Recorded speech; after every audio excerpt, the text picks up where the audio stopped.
ವಿಜಯನಗರ ಸಾಮ್ರಾಜ್ಯವನ್ನ 4 ಮನೆತನಗಳು ಅಥವಾ 4 ಸಂತತಿಗಳು ಆಳ್ವಿಕೆ ಮಾಡ್ತಾವ. ಒಂದು ಸಂಗಮ, ಇನ್ನೊಂದು ಸಾಳವ, ಇನ್ನೊಂದು ತುಳುವ, ಅರಬಿಡು ಅಂತ 4 ಮನೆತನ ಆರಂಭ ಆಳ್ತವ. ಆ 4 ಮನೆತನಗಳಲ್ಲಿ ಮೊದಲನೇ ಮನೆತನ ಏನಿದೆಯಲ್ಲ ಅದು ಸಂಗಮ ಮನೆತನ. 1336ರಿಂದ 1485.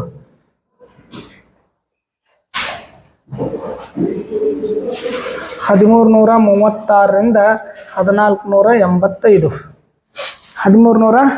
1336ರಿಂದ 1485 ವಿಜಯನಗರ ಸಾಮ್ರಾಜ್ಯದ ಮೊದಲ ವಂಶ ಸಂಗಮ ಮನೆತನದ ಬಗ್ಗೆ. ನಿಮ್ಮ ಸಿಲೆಬಸ್ನಾಗ ಇಮ್ಮಡಿ ದೇವರಾಯ ಐತಿ, ಹೌದಲ್ಲ? ಪ್ರೌಢ ದೇವರಾಯ ಅಂತ ನಿಮ್ಮ ಸಿಲೆಬಸ್ನಾಗ. ಡೈರೆಕ್ಟಾಗಿ ಪ್ರೌಢ ದೇವರಾಯ ಹೇಳೋಕ್ಕಿಂತ ಮುಖ್ಯವಾಗಿ ಅದರ ಆರಂಭಿಕ ಅರಸರ ಬಗ್ಗೆ ಒಂದಿಷ್ಟು ಹೇಳಿದರೆ, ಯಾವುದಾದ್ರೂ ಕಾಂಪಿಟೇಟಿವ್ ಎಕ್ಸಾಮ್ದೊಳಗೆ, ಸ್ಪರ್ಧಾತ್ಮಕ ಪರೀಕ್ಷೆದೊಳಗೆ, ನೀವು ಯಾವುದೇ ಡಿಪಾರ್ಟ್ಮೆಂಟ್ ಇರಲಿ, ಕಾಂಪಿಟೇಟಿವ್ ಪರ್ಪಸ್ ಆಗಿ ಕರ್ನಾಟಕ ಹಿಸ್ಟ್ರಿ ಕೇಳಿರ್ತಾರೆ ಅಥವಾ ಸೌತ್ ಇಂಡಿಯನ್ ಹಿಸ್ಟ್ರಿ ಇರ್ತೈತಿ, ಇಂಡಿಯನ್ ಹಿಸ್ಟ್ರಿ ಇರ್ತೈತಿ. ಆ ಸಂದರ್ಭದಾಗ ಕೇಳಬಹುದು ಅನ್ನೋ ಕಾರಣಕ್ಕಾಗಿ ಸಂಕ್ಷಿಪ್ತವಾಗಿ ಸಂಗಮ ಡೈನಸ್ಟಿದ್ ಅಥವಾ ಸಂಗಮ ರೇಸ್ ಅಥವಾ ಸಂಗಮ ಕುಲ, ಸಂಗಮ ವಂಶದ ಸಂಕ್ಷಿಪ್ತವಾಗಿ 2ನೇ ದೇವರಾಯನ ತನಕ ನಡಮ. ಸಂಕ್ಷಿಪ್ತವಾಗಿ ಇವತ್ತಿಂದೊಂದು ಕ್ಲಾಸ್ ಬೇಕಾದ್ರೆ ಯೂಸ್ ಆಗ್ತದ ಅಂತ ಅನ್ಕಂಡ. ಈ ಸಂಗಮ ಅನ್ನುವಂಥ ಮನೆತನ ಪ್ರಾರಂಭ ಆಗಿದ್ದು ಸಂಗಮ ಅನ್ನುವಂತಹ ಒಬ್ಬ ವ್ಯಕ್ತಿಯ ಮಕ್ಕಳಿಂದ, ಸಂಗಮ ಅನ್ನುವಂಥ ವ್ಯಕ್ತಿಯ ಮಕ್ಕಳಿಂದ ಪ್ರಾರಂಭ ಆಯಿತು ಅನ್ನೋ ಕಾರಣಕ್ಕಾಗಿ ಈ ಮೊದಲ ವಂಶಕ್ಕೆ ಸಂಗಮ ಸಂತತಿ ಅಥವಾ ಸಂಗಮ ವಂಶ ಅಂತ ಕರಿತೀವಿ. 1336ರಿಂದ 1485 ತನಕ ಸಂಗಮ ಮನೆತನ ವಿಜಯನಗರವನ್ನು ಆಳ್ವಿಕೆ ಮಾಡ್ತೈತಿ. ಈ ಸಂಗಮ ಮನೆತನದ ಮೊದಲ ಅರಸ ಯಾರು ಅಂತಂದ್ರೆ 1ನೇಯ ಹರಿಹರ ಅಂತ. -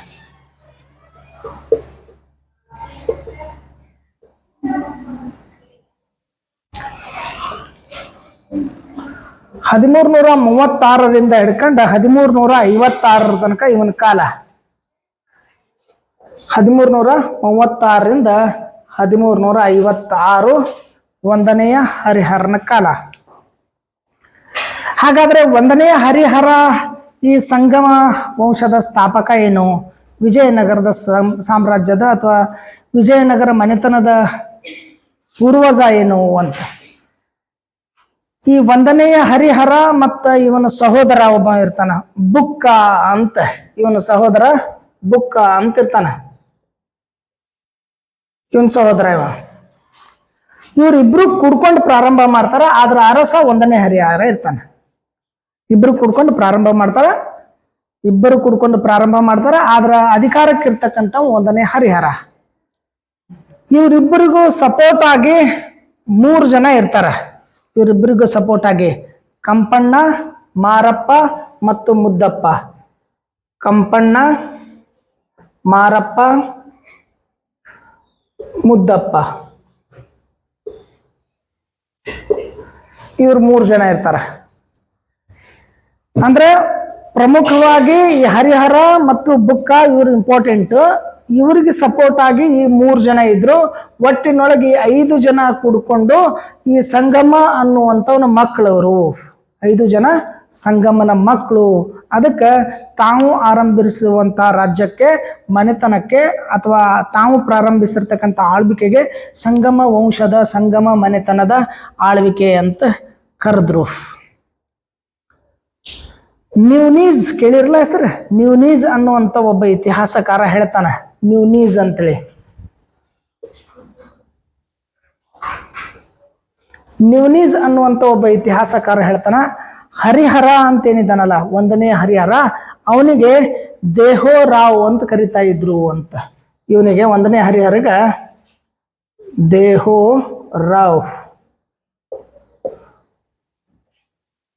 ರಾವ್ ಅಂತೇಳಿ ದೇಹೋ ರಾವ್ ಅಂತೇಳಿ ಕರಿತಾ ಇದ್ರು ಅಂತ ಹೇಳ್ತಾರ. ಈ 1ನೇ ಹರಿಹರ ಏನಿದ್ದಾನಲ್ಲ, ನ್ಯೂನೀಸ್ ಪ್ರಕಾರ, ನ್ಯೂನೀಸ್ ಹೇಳಿದ ಹಂಗೆ 1ನೇ ಹರಿಹರ 7 ವರ್ಷಗಳ ಕಾಲ ವಿಜಯನಗರವನ್ನ ಆಳಿದ ಅಂತ. 7 ವರ್ಷಗಳ ಕಾಲ ವಿಜಯನಗರವನ್ನ ಆಳಿದ. ಇವನ ಕಾಲದ ಆಳ್ವಿಕೆ ಏನೈತಲ್ಲ ಸಂಪೂರ್ಣವಾಗಿ ಶಾಂತಿಯುತವಾಗಿ ಇತ್ತು. ಅಂದ್ರೆ ಇವ ಬಹಳಷ್ಟು ಯುದ್ಧಗಳ ಮಾಡಲೇ ಇಲ್ಲ. ಅಂದ್ರೆ ಯುದ್ಧಗಳಿಂದ ಮುಕ್ತವಾಗಿರ್ತಕ್ಕಂಥ ಮನೆತನ ಇವೊಂದಾಗಿತ್ತು. ಯಾವುದೇ ಯುದ್ಧದ ಕಾರ್ಯಾಚರಣೆಯನ್ನ ಮಾಡಲಿಲ್ಲ ಅಂತ. ಈ 1ನೇ ಹರಿಹರನ ಬಗ್ಗೆ ಇನ್ನೊಂದು ಶಾಸನ ಮಾಹಿತಿ ಕೊಡ್ತೈತಿ. 1956 ಇಮ್ಮಡಿ ಸಂಗಮನ ಶಾಸನ. 1336 ಇಮ್ಮಡಿ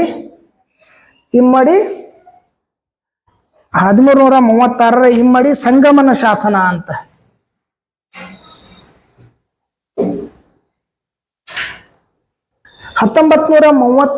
ಇಮ್ಮಡಿ ಸಂಗಮನ ಶಾಸನ ಏನಿದೆ ಅಲ್ಲ, ಈ ಶಾಸನ ಹರಿಹರ ಸುಲ್ತಾನನನ್ನ ಸೋಲಿಸಿದ ಅಂತ ಉಲ್ಲೇಖ ಕೊಡ್ತೈತಿ. ಹರಿಹರ ಸುಲ್ತಾನನನ್ನ ಸೋಲಿಸಿದ ಅಂತ. ನೀನು ಹೇಳಿದ್ದೇನು, 7 ವರ್ಷ ಆಳ್ವಿಕೆ ಮಾಡಿದ, ಶಾಂತಿ ಇದ್ದು. ಶಾಂತಿ ಅಂದ್ರೆ ಯುದ್ಧ ಆಗ್ಲಿಲ್ಲ. ನೀನು ಹೇಳ್ತಾನೆ. ಬಟ್ ಈ ಶಾಸನ ಹೇಳ್ತೈತಿ 1336 2ನೇ ಸಂಗಮನ ಶಾಸನ ಹೇಳ್ತೈತಿ ಹರಿಹರ ಸುಲ್ತಾನರನ್ನ ಸೋಲಿಸಿದ. ಹಾಗಾದ್ರೆ ಸುಲ್ತಾನ ಯಾರಿದ್ರು? ಯಾವ ಸುಲ್ತಾನನ್ನ ಅಂದ್ರೆ ಬಹಮನಿ ಸುಲ್ತಾನನನ್ನ. ಅದೇ ತಾನೇ ಬಹಮನಿ ರಾಜ್ಯ ಹುಟ್ಕೊಂಡಿತ್ತು.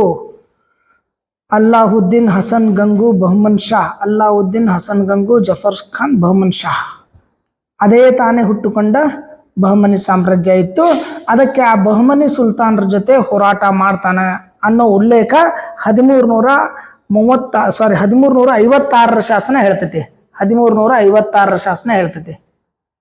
1356 ಶಾಸನ ಹೇಳ್ತೈತಿ 1ನೆಯ ಹರಿಹರ ಸುಲ್ತಾನರನ್ನ ಸೋಲಿಸಿದ ಅಂತ. ಅಂದ್ರೆ 1350 ಶಾಸನ ಹೇಳ್ತೈತಿ ಅಂತಂದಾಗ 1ನೇ ಹರಿಹರ 1356 ತನಕ ಇದ್ದ ಅಂತ. ಆ ಶಾಸನ ಲಾಸ್ಟ್ ಡೇಟ್ ಕೊಡ್ತೈತಿ. 1356 ಸುಲ್ತಾನರನ್ನ ಸೋಲಿಸಿದ ಅಂತಂದ್ರ ಅಲ್ಲಿ ತನಕ ಇದ್ದ. ಅದಕ್ಕೆ 1ನೇ ಹರಿಹರನ ಕಾಲವನ್ನ 1336 1356 ಅಂತ ನಾವು ತಿಳ್ಕೊಂತೀವಿ. ಕೆಲವು ಶಾಸನಗಳಲ್ಲಿ ಈ ಹರಿಹರ ಏನಿದಾನಲ್ಲ, ಈ ಹರಿಹರ ಕೆಲವು ಶಾಸನಗಳಲ್ಲಿ ಹರಿಹರನ ಏನಪ್ಪಾ ಅಂತಂದ್ರ ಹೊಯ್ಸಳರ ಸಾಮಂತ ಅಂತ ಕರೀತಾರ.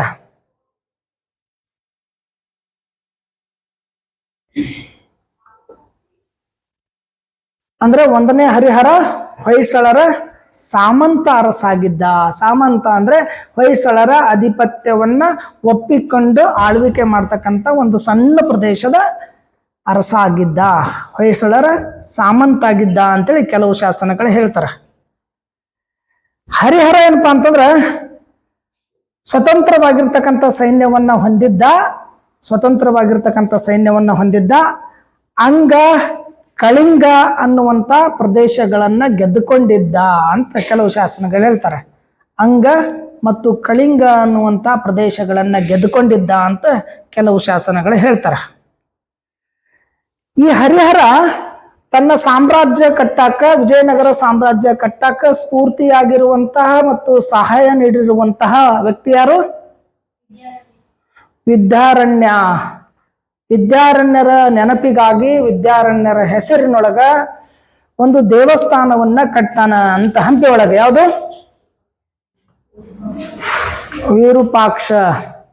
ವಿರೂಪಾಕ್ಷ ದೇವಾಲಯವನ್ನ 1ನೇ ಹರಿಹರ ಕಟ್ಟಿದ ಅಂತ ಅನ್ನೋದು ನೋಡ್ತೀವಿ. 1336 ವಿಜಯನಗರ ಸಾಮ್ರಾಜ್ಯಕ್ಕೆ ಒಂದು ಕೋಟೆಯನ್ನು ಸಹ ಈತ ಕಟ್ತಾನ ಅಂತ. 1336 ಒಂದು ಕೋಟೆಯನ್ನ ಕಟ್ತಾನ ಅಂತ. 1340 1ನೇ ಹರಿಹರ ಚಾಮರಾಜನ ನೆರವಿನಿಂದ, ಚಾಮರಾಜ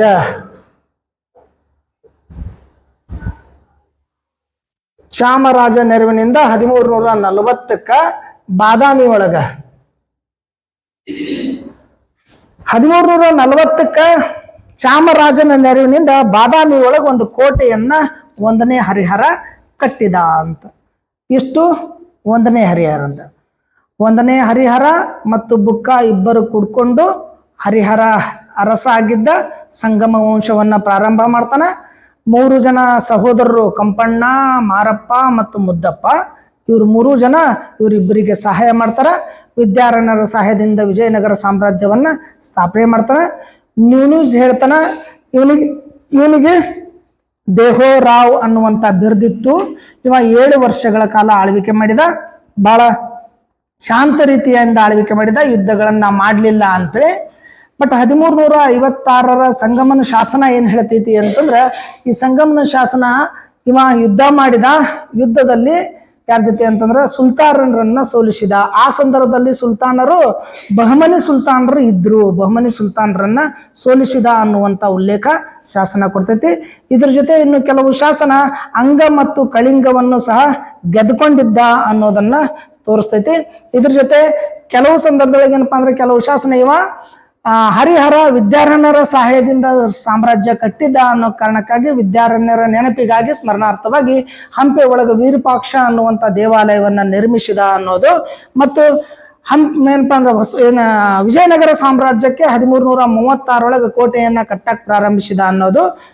1340 ಸಂದರ್ಭದೊಳಗೆ ಚಾಮರಾಜನ ನೆರವಿನಿಂದ ಬಾದಾಮಿ ಒಳಗೇನಪ್ಪಾ ಅಂದ್ರೆ ಒಂದು ಕೋಟೆಯನ್ನ ಕಟ್ಟಿದ ಅನ್ನೋದು ಇದು ಹರಿಹರನ ಒಂದು ಸಂಕ್ಷಿಪ್ತವಾಗಿರ್ತಕ್ಕಂಥ ಸಾಧನೆಯ ಪರಿಚಯ. ಇಷ್ಟು ಹರಿಹರಂದ. ಇನ್ನು ಹರಿಹರ ಆದ್ಮೇಲೆ 1ನೇ ಬುಕ್ಕ ಅಧಿಕಾರಕ್ಕೆ ಬರ್ತಾನ. ಹರಿಹರ ಆದ್ಮೇಲೆ 1ನೇ ಬುಕ್ಕ ಅಧಿಕಾರಕ್ಕೆ ಬರ್ತಾನ.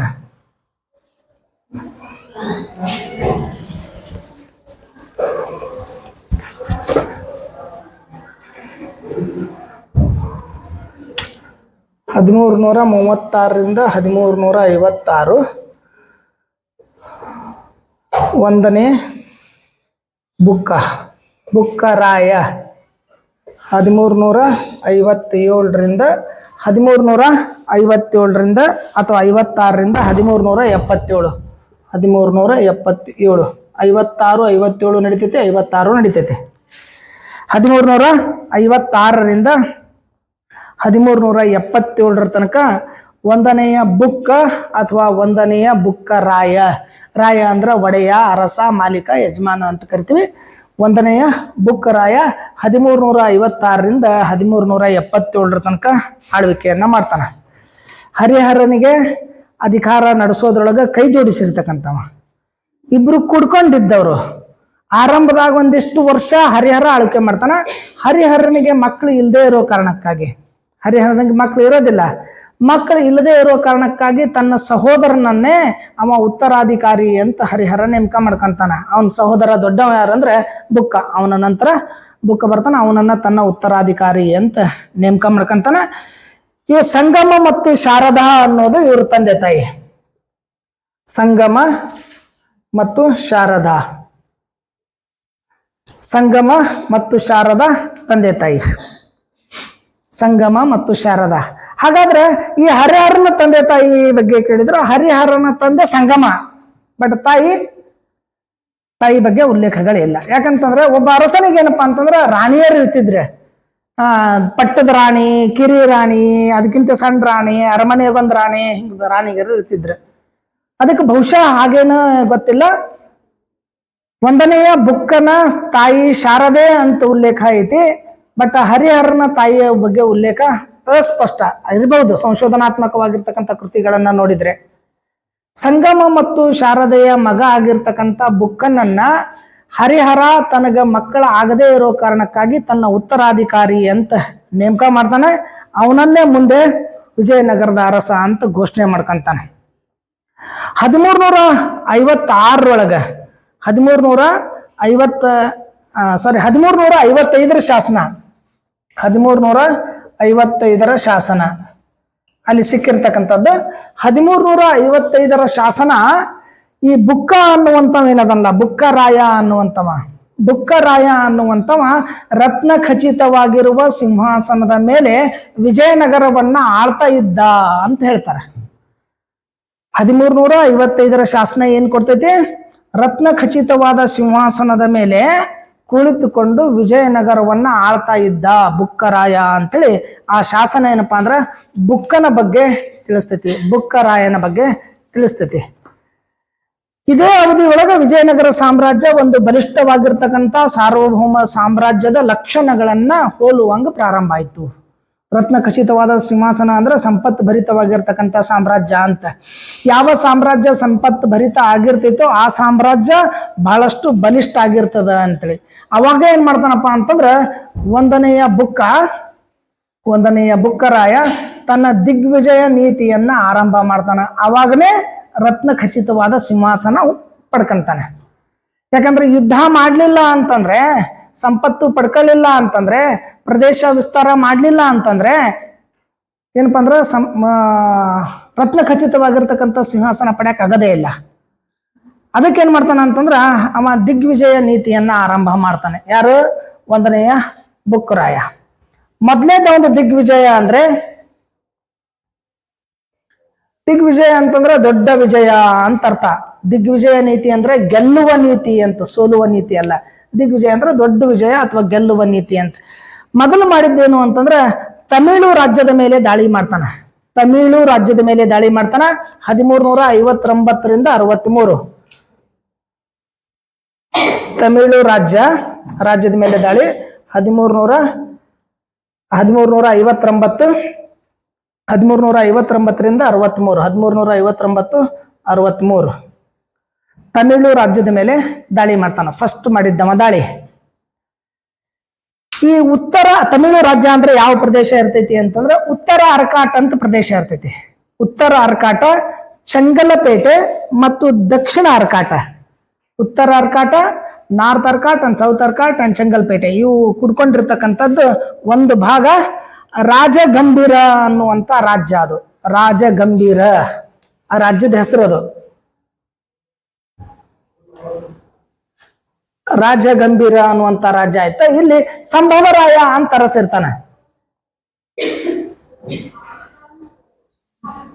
ರಾಜಗಂಭೀರದೊಳಗ ಸಂಭವರಾಯ ಅಂತ ಒಬ್ಬ ಅರಸ ಆಳ್ವಿಕೆ ಮಾಡ್ಕೊಂತಿರ್ತಾನ. ಅವನ ಮೇಲೆ ಏನಪ್ಪಾ ಅಂತಂದ್ರ ದಾಳಿ ಮಾಡ್ತಾನ. ದಾಳಿ ಮಾಡಿ ಆ ಪ್ರದೇಶವನ್ನು ವಶಪಡಿಸಿಕೊಳ್ತಾನೆ. ತಮಿಳು ಪ್ರದೇಶ ಆಗಿರ್ತಕ್ಕಂಥ ಉತ್ತರ ಅರ್ಕಾಟ, ದಕ್ಷಿಣ ಅರ್ಕಾಟ, ಚಂಗಲಪೇಟೆ ಅನ್ನುವಂತ ಪ್ರದೇಶವನ್ನ ತಮಿಳು ರಾಜ್ಯ ಅಂತ ಕರಿತಿದ್ರು. ಅಲ್ಲಿ ಅದನ್ನ ರಾಜ ಗಂಭೀರ ಅಂತನೂ ಕರಿತಾ ಇದ್ರು. ಅದನ್ನ ಸಂಭವರಾಯ ಅನ್ನುವಂತ ಅರಸ ಆಳ್ವಿಕೆ ಮಾಡ್ತಾ ಇದ್ದ. ಹೀಗಾಗಿ ಅದರ ಮೇಲೆ ದಾಳಿ ಮಾಡಿದ. ದಾಳಿ ಮಾಡಕ್ ಮುಖ್ಯವಾದ ಕಾರಣ ಏನು ಅಂತಂದ್ರೆ ಮಧುರೆ ಅನ್ನುವಂತ ಪ್ರದೇಶವನ್ನ ಮುಸ್ಲಿಂ ಅರಸರು ಬಹಮನಿ ಸುಲ್ತಾನರದೇನಿತ್ತಲ್ಲ ಅವರು ಆಕ್ರಮಣ ಮಾಡ್ಕೊಂಡಿದ್ರು ಮಧುರೆ ಅನ್ನುವಂತ ಪ್ರದೇಶವನ್ನ. ಅವಾಗೇನ್ ಮಾಡ್ತಾನಪ್ಪ ಅಂತಂದ್ರ ಈ ಒಂದನೆಯ ಬುಕ್ಕ ತನ್ನ ಮಗನನ್ನ ಕಳಿಸಿ ಕಂಪಣ್ಣನ ನೇತೃತ್ವದೊಳಗೆ ಒಂದು ದೊಡ್ಡ ಸೈನ್ಯ ಕಳಿಸಿ ಆ ತಮಿಳು ಪ್ರದೇಶದ ಮೇಲೆ ದಾಳಿ ಮಾಡಿ ಮಧುರೆಯನ್ನು ವಶಪಡಿಸಿಕೊಳ್ತಾನೆ. ದಾಳಿ ಮಾಡಕ್ ಏನ್ ಕಾರಣ ಅಂದ್ರೆ ಮುಸ್ಲಿಂ ಅರಸರು ಅಥವಾ ಸುಲ್ತಾನರು ಮಧುರೆಯನ್ನ ವಶಪಡಿಸಿಕೊಂಡಿದ್ರು. ಸಂಭವರಾಯ ಆ ತಮಿಳು ಪ್ರದೇಶದ ಅರಸ ಆಗಿದ್ದ, ರಾಜಗಂಭೀರದ ಅರಸ ಆಗಿದ್ದ. ಆಗ ಮುಸ್ಲಿಮರು ಮಧುರೆಯನ್ನ ವಶಪಡಿಸಿಕೊಂಡಿದ್ರು. ಮಧುರೆಯನ್ನ ವಶಪಡಿಸಿಕೊಂಡಾಗ ಬುಕ್ಕರಾಯ ಏನಪ್ಪಾ ಅಂದ್ರ ತನ್ನ ಮಗ ಮತ್ತು ಕಂಪಣ್ಣನ ನೇತೃತ್ವದೊಳಗ, ಮಗ ಅಂತನೂ ಹೇಳ್ತಾರ, ಕಂಪಣ್ಣನ ನೇತೃತ್ವ ಅಂತ ಹೇಳ್ತಾರ, ಕಂಪಣ್ಣ ಸಹೋದರ ಅಂತನೂ ಹೇಳ್ತಾರ. ಆ ಕಂಪಣ್ಣನ ನೇತೃತ್ವದೊಳಗೆ ಒಂದು ದೊಡ್ಡ ಸೈನ್ಯ ಕಳಿಸಿ ಮಧುರೆಯನ್ನ ಗೆದ್ಕೊಳ್ತಾನ. ಸಂಭವರಾಯನನ್ನ ಸೋಲಿಸ್ತಾನ. ಮಧುರೆ ಸಂಪೂರ್ಣವಾಗಿ ಬುಕ್ಕನ ವಶ ಆಗ್ತೈತಿ. ಇದಾದ್ಮೇಲೆ ಗಂಭೀರ ಅನ್ನುವಂತ ರಾಜ್ಯ ಇದೆ ಇದಲ್ಲ, ರಾಜ ಗಂಭೀರ ಅಂತ ಐತಲ್ಲ, ಈ ಪ್ರದೇಶದ ಮೇಲೆ ಇದ್ದಾಳೆ. ಮಧುರೆ ವಶಪಡಿಸ್ಕೊಂಡ್ಮೇಲೆ ಅದು ಅವ ರಾಜ ಇರ್ತಾನ ಅಲ್ಲಿ ಸಂಭವರಾಯ ಅಂತ. ಯಾವಾಗ ಮಧುರೆ ವಶಪಡಿಸ್ಕೊಳ್ತಾನ ಆಮೇಲೆ ಗಂಭೀರ ರಾಜ್ಯದ ಮೇಲೆ ದಾಳಿ ಮಾಡ್ತಾನ. ಅಲ್ಲಿ ಇರ್ತಕ್ಕಂಥ ಸಂಭವರಾಯನನ್ನ ಸೋಲಿಸ್ತಾನ. ಉತ್ತರ ಅರ್ಕಾಟ, ದಕ್ಷಿಣ ಅರ್ಕಾಟ ಮತ್ತು ಚಂಗಲಪೇಟೆಗಳನ್ನ ಸಂಪೂರ್ಣವಾಗಿ ವಶಪಡಿಸಿಕೊಳ್ತಾನ. ಈ ವಿಜಯದ ಕುರಿತು ಮಾಹಿತಿ ಎದುರಾಗ ಸಿಗ್ತದ ಅಂತಂದ್ರೆ ಕಂಪಣ್ಣನ ಹೆಂಡತಿ ಯಾರು? ಗಂಗಾಂಬಿಕೆ ಅಥವಾ ಗಂಗಾದೇವಿ ಮಧುರಾ ವಿಜಯಂ ಅನ್ನುವಂತ ಏನ್ ಕೃತಿ ಬರೀತಾಳ ಅದ್ರಾಗ ಕಂಪಣ್ಣನ ವಿಜಯಗಳ ಬಗ್ಗೆ ಏನು ಮಾಹಿತಿ ಕೊಡ್ತಿರ್ತಾಳಲ್ಲ, ಆ ವಿಜಯದೊಳಗ ಈ ಮಧುರೆಯನ್ನ ಗೆದ್ಕೊಂಡಿದ್ದು, ತಮಿಳು ರಾಜ್ಯವನ್ನ ಗೆದ್ಕೊಂಡಿದ್ದು, ಅದ್ರ ಜೊತೆ ಏನಪ್ಪಾ ಅಂದ್ರೆ ಗಂಭೀರ ರಾಜ್ಯವನ್ನ ಸೋಲಿಸಿದ್ರ ಬಗ್ಗೆ ಮಾಹಿತಿ ಆಕೆ ನೀಡ್ತಾಳ ಮಧುರಾ ವಿಜಯಂ ಅನ್ನುವಂತ ಕೃತಿ ಒಳಗ. ಇದಾದ್ಮೇಲೆ ಎರಡನೇ ಬಾರಿಗೆ ಏನಪ್ಪಾ ಅಂತಂದ್ರ ಮಧುರೆಯ ಮೇಲೆ ದಾಳಿ ಮಾಡ್ತಾನ. ಎರಡನೇ ಬಾರಿಗೆ 1371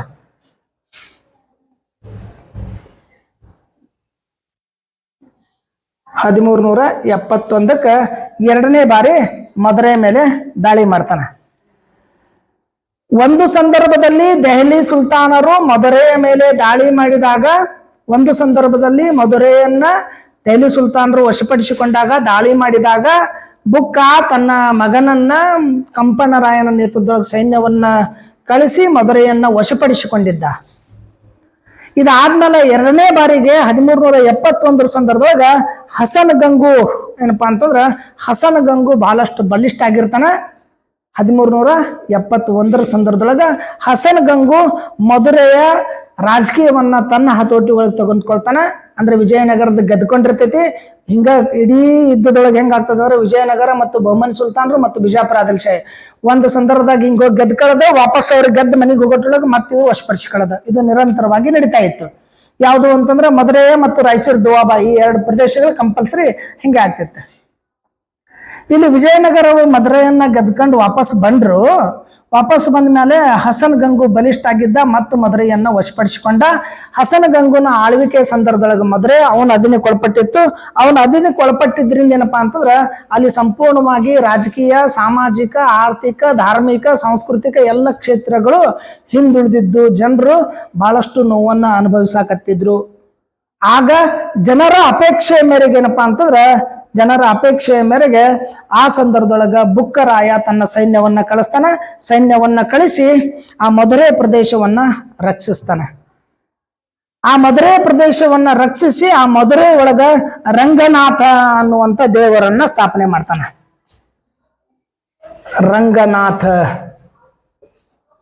ರಂಗನಾಥ ಮೂರ್ತಿಯನ್ನ ಸ್ಥಾಪನೆ ಮಾಡ್ತಾನೆ. ಎಲ್ಲಿ? ಮಧುರೆ ಒಳಗೆ. ಮಧುರೆಯನ್ನ ರಕ್ಷಿಸ್ತಾನ, ಅಲ್ಲಿ ಜನರನ್ನ ರಕ್ಷಣೆ ಮಾಡ್ತಾನೆ. ಅಲ್ಲಿ ರಂಗನಾಥ ಅನ್ನುವಂಥ ಮೂರ್ತಿಯನ್ನ ಸ್ಥಾಪನೆ ಮಾಡ್ತಾನೆ. ಅಲ್ಲಿ ಕಂಪಣ್ಣನನ್ನ ರಾಜ್ಯಪಾಲ ಅಂತ ನೇಮಕ ಮಾಡ್ತಾನೆ. ಕಂಪಣ್ಣನನ್ನ ರಾಜ್ಯಪಾಲ ಅಂತ ನೇಮಕ ಮಾಡ್ತಾನೆ. ಇದಾದ್ಮೇಲೆ ನೇರವಾಗಿ ಬಹಮನಿ ಸುಲ್ತಾನರ ಜೊತೆ ಯುದ್ಧ ಆರಂಭ. ಇಲ್ಲಿ ತನಕ ನೇರವಾಗಿ ಬಹಮನಿ ಸುಲ್ತಾನರ ಜೊತೆ ಯುದ್ಧ ಮಾಡಿರಲಿಲ್ಲ. ಯಾಕಂದ್ರೆ ಬಹುಮನಿ ಸುಲ್ತಾನರು ಈ ಮಧುರೆ ಪ್ರದೇಶದ ಮೇಲೆ ದಾಳಿ ಮಾಡ್ತಾ ಇದ್ರೆ, ಮಧುರೆ ಪ್ರದೇಶ ಮೇಲೆ ದಾಳಿ ಮಾಡಿದಾಗ ಆ ಮಧುರೆ ಪ್ರದೇಶವನ್ನು ವಶಪಡಿಸುವ ಸಲುವಾಗಿ ಹೋಗಿ ಮಧುರೆ ಪ್ರದೇಶ ವಶಪಡಿಸ್ಕೊಂಡು ಬಂದಿದ್ರು. ಅದಾದ್ಮೇಲೆ ಮತ್ತೆ ಒಂದ್ ಸ್ವಲ್ಪ ಕಾಲದೊಳಗೆ ಮಧುರೆ ಮತ್ತೆ ಬಹುಮನಿ ಸುಲ್ತಾನರ ವಶಕ್ಕೆ ಆಗ್ತೈತಿ. ಆಗ ಜನರೆಲ್ಲ ಅವನ ಆಡಳಿತದ ವಿರುದ್ಧವಾಗಿ ಬೇಸತ್ತಾರ, ಸಾಕಷ್ಟು ತೊಂದರೆ ಅನುಭವಿಸ್ತಾರ. ಅದ್ರ ಸಲುವಾಗಿ ಮತ್ತೆ ಬುಕ್ಕ ಹೋಗಿ ಮಧುರೆ ಮೇಲೆ ದಾಳಿ ಮಾಡ್ತಾನ, ಅದನ್ನ ವಶಪಡಿಸಿಕೊಳ್ತಾನ. ಅಲ್ಲಿ ರಂಗನಾಥನ ಮೂರ್ತಿಯನ್ನ ಸ್ಥಾಪನೆ ಮಾಡ್ತಾನ. ಇಲ್ಲಿ ತನಕ ನೇರವಾಗಿ ಬಹುಮನಿ ಸುಲ್ತಾನರ ಜೊತೆ ಯುದ್ಧ ಆಗಿರಲಿಲ್ಲ. ಮೊದಲನೇ ಬಾರಿಗೆ ನೇರವಾಗಿ ಬಹುಮನಿ ಸುಲ್ತಾನರ ಜೊತೆ ಯುದ್ಧ ಮಾಡೋ ಪ್ರಸಂಗ ಬರ್ತೈತಿ. ಅದು ಯಾಕಂತಂದ್ರೆ ಆ ರಾಯಚೂರು ಹತ್ರ ಇರುವಂತಹ ದೋಆಬ್ ಅನ್ನುವಂಥ ಪ್ರದೇಶ. ದೋಆಬ್ ಅಂತಂದ್ರೆ ಅದು ಫಲವತ್ತಾದ ಭೂಮಿ ಇರುವಂತಹ ನದಿ ತೀರದ ಪ್ರದೇಶ. ಅದು ದೋಆಬ್ ಅಂತಂದ್ರೆ ನದಿ ಅಂತಂದ್ರೆ ಆ ರಭಸಕ್ಕೆ ಹೊಡೆದು ಮಣ್ಣು ಏನಪ್ಪಾ ಅಂದ್ರೆ ಬಂದು ಫಲವತ್ತಾಗಿರ್ತಕ್ಕಂಥ ಮಣ್ಣು ಏನ್ ನಿಂತಿರ್ತೈತಲ್ಲ ಆ ಪ್ರದೇಶಕ್ಕೆ ದೋಆಬ್ ಅಂತ ಕರೀತಾರೆ. ಆ ಪ್ರದೇಶದ ಸಲುವಾಗಿ ವಿಜಯನಗರ ಮತ್ತು ಬಹುಮನಿ ಸುಲ್ತಾನರು, ವಿಜಯನಗರ ಮತ್ತು ಶಾಹಿ ಸುಲ್ತಾನರು ಅಂದ್ರೆ ಬಹುಮನಿ ಸಾಮ್ರಾಜ್ಯ ಒಡೆದಾದ್ಮೇಲೆ ಬಿಜಾಪುರ ಆದಿಲ್ಶಾಹಿಗಳು ಇವ್ರ ಮಧ್ಯೆ ನಿರಂತರವಾಗಿ ಯುದ್ಧಗಳಾಗ್ತವ. ಮೊದಲನೇ ಬಹುಮನಿ ಸುಲ್ತಾನರ ಜೊತೆ ಯುದ್ಧ ಅಂತಂದ್ರೆ 1366-67 ಬಹುಮನಿ ಸುಲ್ತಾನರ ಮೊದಲ ಯುದ್ಧ.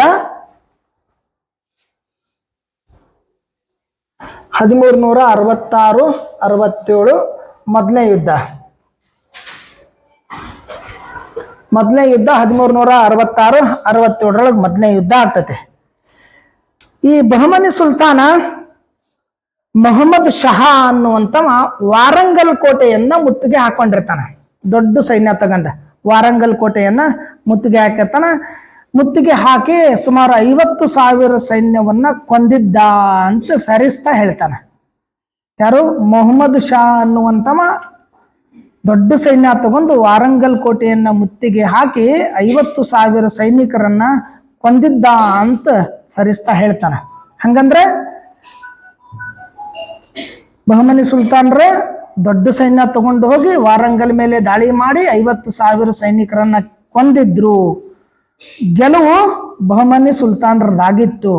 ಆ ಸಂದರ್ಭದೊಳಗ ಬಹುಮನಿ ಸುಲ್ತಾನರು ಗೆದ್ದ ಖುಷಿ ಒಳಗ ಸಂತೋಷ ಕೂಟವನ್ನ ಏರ್ಪಡಿಸಿಕೊಂಡಿದ್ರು. ಗೆದ್ದು ಖುಷಿ ಒಳಗೆ ಇಟ್ಟು ಜನರನ್ನೆಲ್ಲ ಸೈನಿಕರನ್ನ ಕೊಂದರಲ್ಲ, ಆ ಕೊಂದು ಖುಷಿ ಒಳಗೆ ಬಹಮನಿ ಸುಲ್ತಾನರು ವಿಜಯೋತ್ಸವವನ್ನ ಆಚರಣೆ ಮಾಡ್ತಾ ಇದ್ರು. ಕುಡಿಯೋದು, ಬಾರಿಸೋದು, ಕುಣಿಯೋದು ಇವೆಲ್ಲ ಮಾಡ್ತಾ ಇದ್ರು. ನೃತ್ಯನೋ ಸಂಗೀತನೋ ಇವೆಲ್ಲ ನಡೀತಾ ಇದ್ದು. ಆವಾಗ ಈ ಮೊಹಮ್ಮದ್ ಶಹಾ ಅನ್ನುವಂತವ ವಿಜಯನಗರ ಸಾಮ್ರಾಜ್ಯಕ್ಕೆ ತಿಳಿಸ್ತಾನ ಏನಂತಂದ್ರ, ನಾವು ವಾರಂಗಲ್ ಮೇಲೆ ದಾಳಿ ಮಾಡಿ ವಾರಂಗಲ್ ವಶಪಡಿಸಿಕೊಂಡಿದ್ವಿ, ನಾವು ಔತಣ ಕೂಟ ಮಾಡ್ಕೊಂಡಿವಿ, ಸಾಂಸ್ಕೃತಿಕ ಕಾರ್ಯಕ್ರಮಗಳು ಮಾಡಾಕತ್ತೀವಿ. ಇಲ್ಲಿ ನಮ್ಮಲ್ಲಿ ಹಾಡುವಂತವರಿಗೆ, ಕುಣಿಯುವಂತವರಿಗೆ ಸ್ಪರ್ಧೆಗಳೇನಾಗ್ತಾವ ಅವರೆಲ್ಲರಿಗೂ ಕಾಣಿಕೆ ಕೊಡೋ ಸಲುವಾಗಿ ಸ್ವತಃ ವಿಜಯನಗರದ ಅರಸನೇ ಬರಬೇಕು ಅಂತೇಳಿ ಒಬ್ಬ ರಾಯಭಾರಿಯನ್ನ ಹೇಳಿ ಕಳಿಸ್ತಾರೆ. ಸ್ವತಃ ವಿಜಯನಗರದ ಅರಸ ಬರಬೇಕು. ಯಾರಿಗೆ ಅಂತಂದ್ರೆ, ನಾವು ದಾಳಿ ಮಾಡಿದೀವಿ ವಾರಂಗಲ್ ಮೇಲೆ, 50,000 ಸೈನ್ಯವನ್ನ ಕೊಂದಿವಿ, ವಾರಂಗಲ್ ನಮ್ಮ ವಶಕ್ಕಾಗೈತಿ, ನಾವು ಖುಷಿಯನ್ನ ರಾತ್ರಿ ವಿಜೃಂಭಣೆಯನ್ನ ಆಚರಣೆ ಮಾಡಕತ್ತೀವಿ, ಸಾಂಸ್ಕೃತಿಕ ಕಾರ್ಯಕ್ರಮಕ್ಕೆ ಇಟ್ಕೊಂಡಿವಿ, ಹಾಡುವವರು, ಕುಣಿಯುವವರು, ನೃತ್ಯ ಮಾಡುವವರು, ಬೇರೆ ಬೇರೆ ಸ್ಪರ್ಧೆಗಳದಾವ. ಆ ಸಂದರ್ಭದಾಗ ಅವರಿಗೆ ಕಾಣಿಕೆಯನ್ನ ಕೊಡೋದ್ರ ಸಲುವಾಗಿ ವಿಜಯನಗರದ ಅರಸ ಸ್ವತಃ ಬರಬೇಕು ಅಂತ ಹೇಳಿ ಒಬ್ಬ ರಾಯಭಾರಿಯನ್ನ ಕೊಟ್ಟು ಕಳಿಸ್ತಾರೆ. ಆಗ ವಿಜಯನಗರದ ಅರಸ ಬುಕ್ಕರಾಯ ಆ ರಾಯಭಾರಿಯ ತಲೆಯನ್ನ ಬೋಳಿಸಿ ಕತ್ತೆ ಮೇಲೆ ಕೂಡಿಸಿ ಅವಮಾನ ಮಾಡಿಸಿ ಕಳಿಸ್ತಾನೆ ವಿಜಯನಗರದ ಅರಸ. ಹೀಗಾಗಿ ವಿಜಯನಗರಕ್ಕೆ ಮತ್ತು ಬಹಮನಿ ಸುಲ್ತಾನರಿಗೆ ನೇರವಾಗಿರ್ತಕ್ಕಂಥ ಯುದ್ಧ ಆರಂಭ ಆಗ್ತತಿ. ಯಾವಾಗ ತಲೆ ಬೋಳಿಸಿ ಕತ್ತಿ ಮೇಲೆ ಕೂಡಿಸಿ ಅವಮಾನ ಮಾಡಿ ಕಳಿಸಿದ್ದಕ್ಕಾಗಿ ನೇರವಾದ ಯುದ್ಧ ಪ್ರಾರಂಭ ಆಗ್ತತಿ. ಆ ಅವಮಾನದ ಸೇಡು ತೀರಿಸಿಕೊಳ್ಳೋ ಸಲುವಾಗಿ ಬಹಮನಿ ಸುಲ್ತಾನರು ಸೈನ್ಯವನ್ನ ಸಂಘಟನೆ ಮಾಡ್ಕೊಂತಾರ. ಬಹಮನಿ ಸುಲ್ತಾನರು 30,000 ಕುದುರೆಗಳನ್ನ, 30,000 ಕುದುರೆ ಸೈನ್ಯವನ್ನ, 3,000 ಗಜ ಸೈನ್ಯವನ್ನ, 1,00,000 ಕಾಲ್ದಳವನ್ನ ತಗೊಂಡು ದೊಡ್ಡ ಪ್ರಮಾಣದ ಸೈನ್ಯ ತಗೊಂಡು ವಿಜಯನಗರ ಜೊತೆ ಯುದ್ಧವನ್ನ ಮಾಡ್ತಾವ. ಬಟ್ ಯುದ್ಧದೊಳಗ ಇಬ್ಬರದು ಸೈನ್ಯ ನಾಶ ಆಗ್ತೈತಿ. ಯುದ್ಧದ ಫಲಿತಾಂಶ ತಟಸ್ಥವಾಗಿ ಉಳಿತೈತಿ. ಇಬ್ಬರ ಮಧ್ಯೆ ಒಪ್ಪಂದಗಳಾಗಿ ಇಬ್ರು ತಮ್ಮ ರಾಜ್ಯಕ್ಕೆ, ತಮ್ಮ ಸಾಮ್ರಾಜ್ಯಕ್ಕೆ ಹೊರಳೋಗ್ತಾರೆ. ಹಿಂಗ ಆಗದ ಪಾಲಿಟಿಕ್ಸ್ನಾಗ ಮತ್ತು ರಾಜಕೀಯದೊಳಗ ಮತ್ತು ರಾಜ್ಯದ ಆಡಳಿತದೊಳಗ. ಸಾಯೋರು ಸೈನಿಕರಷ್ಟೇ, ಬಡದಾಡೋರು ಜನಸಾಮಾನ್ಯರಷ್ಟೇ. ರಾಜಕಾರಣಿಗಳು, ರಾಜಾರು ಇವ್ರು ಯಾರು ಬರೋದೇ ಇಲ್ಲ. ಅವರೆಲ್ಲ ಆರಾಮಾಗಿರ್ತಾರೆ. ಮತ್ತು ಅವ್ರವರು ಒಪ್ಪಂದ ಮಾಡ್ಕೊಂಡ್ ಬಿಡ್ತಾರೆ. ನಾವು ಬೀಗರನ್ನು ತಿಳ್ಕೊಂಡ್ ಬಿಡ್ತಾರೆ. ಅವ್ರು ಸಾಯುವವರು ಸಾಮಾನ್ಯ ಪ್ರಜೆಗಳೇ ಸಾಯ್ತಾ ಇದ್ರು. ಹಿಂಗ್ ಯುದ್ಧ ಆತು. ಅವ್ರವ್ರಿಗೆ ಅವಮಾನ ಮಾಡಿದ್ದಕ್ಕ ದೊಡ್ಡ ಸೈನ್ಯ ತಗೊಂಡು ಹೋಗಿ ವಿಜಯನಗರ ಜೊತೆ ಯುದ್ಧ ಮಾಡಿ ತನ್ನ ಸೈನ್ಯನ ಕಳ್ಕಂತು, ವಿಜಯನಗರ ಸೈನ್ಯನೂ ಆಯ್ತು. ಇಬ್ಬರೊಳಗೆ ಯಾರೂ ಗಲ್ಲಿಲ್ಲ. ತನ್ನ ಸೈನ್ಯ ತಗೊಂಡು ವಾಪಸ್ ಬಂದ. ಇಬ್ಬರ ಮಧ್ಯೆ ಒಪ್ಪಂದ ಆಯ್ತು ಅಂತ ಫೆರಿಸ್ತಾ ಹೇಳ್ತಾನ. ಇದು ಮೊದಲನೇ ಬಹಮನಿ ಸುಲ್ತಾನರ ಜೊತೆ ಯುದ್ಧ. ಇನ್ನು ಮತ್ತೊಂದು ಯುದ್ಧ ಆಗ್ತೈತಿ, ಎರಡನೇ ಬಹಮನಿ ಸುಲ್ತಾನರ ಜೊತೆ ಯುದ್ಧ 75-76 ಎರಡನೇ ಯುದ್ಧ 1375-76 1375-76 ಎರಡನೇ ಯುದ್ಧ ಆಗ್ತೈತಿ. 1375 ಏಪ್ರಿಲ್ 21 ಮೊಹಮ್ಮದ್ ಶಾ ಸಾಯ್ತಾನ. ಬಹಮನಿ ಸುಲ್ತಾನ ಮೊಹಮ್ಮದ್ ಶಾ ಸಾಯ್ತಾನ. ಮೊಹಮ್ಮದ್ ಶಾ ಸತ್ತ ಆದ್ಮೇಲೆ ಅವನ ಮಗ ಮುಜಾಹಿದ್ ಶಾ ಬರ್ತಾನೆ.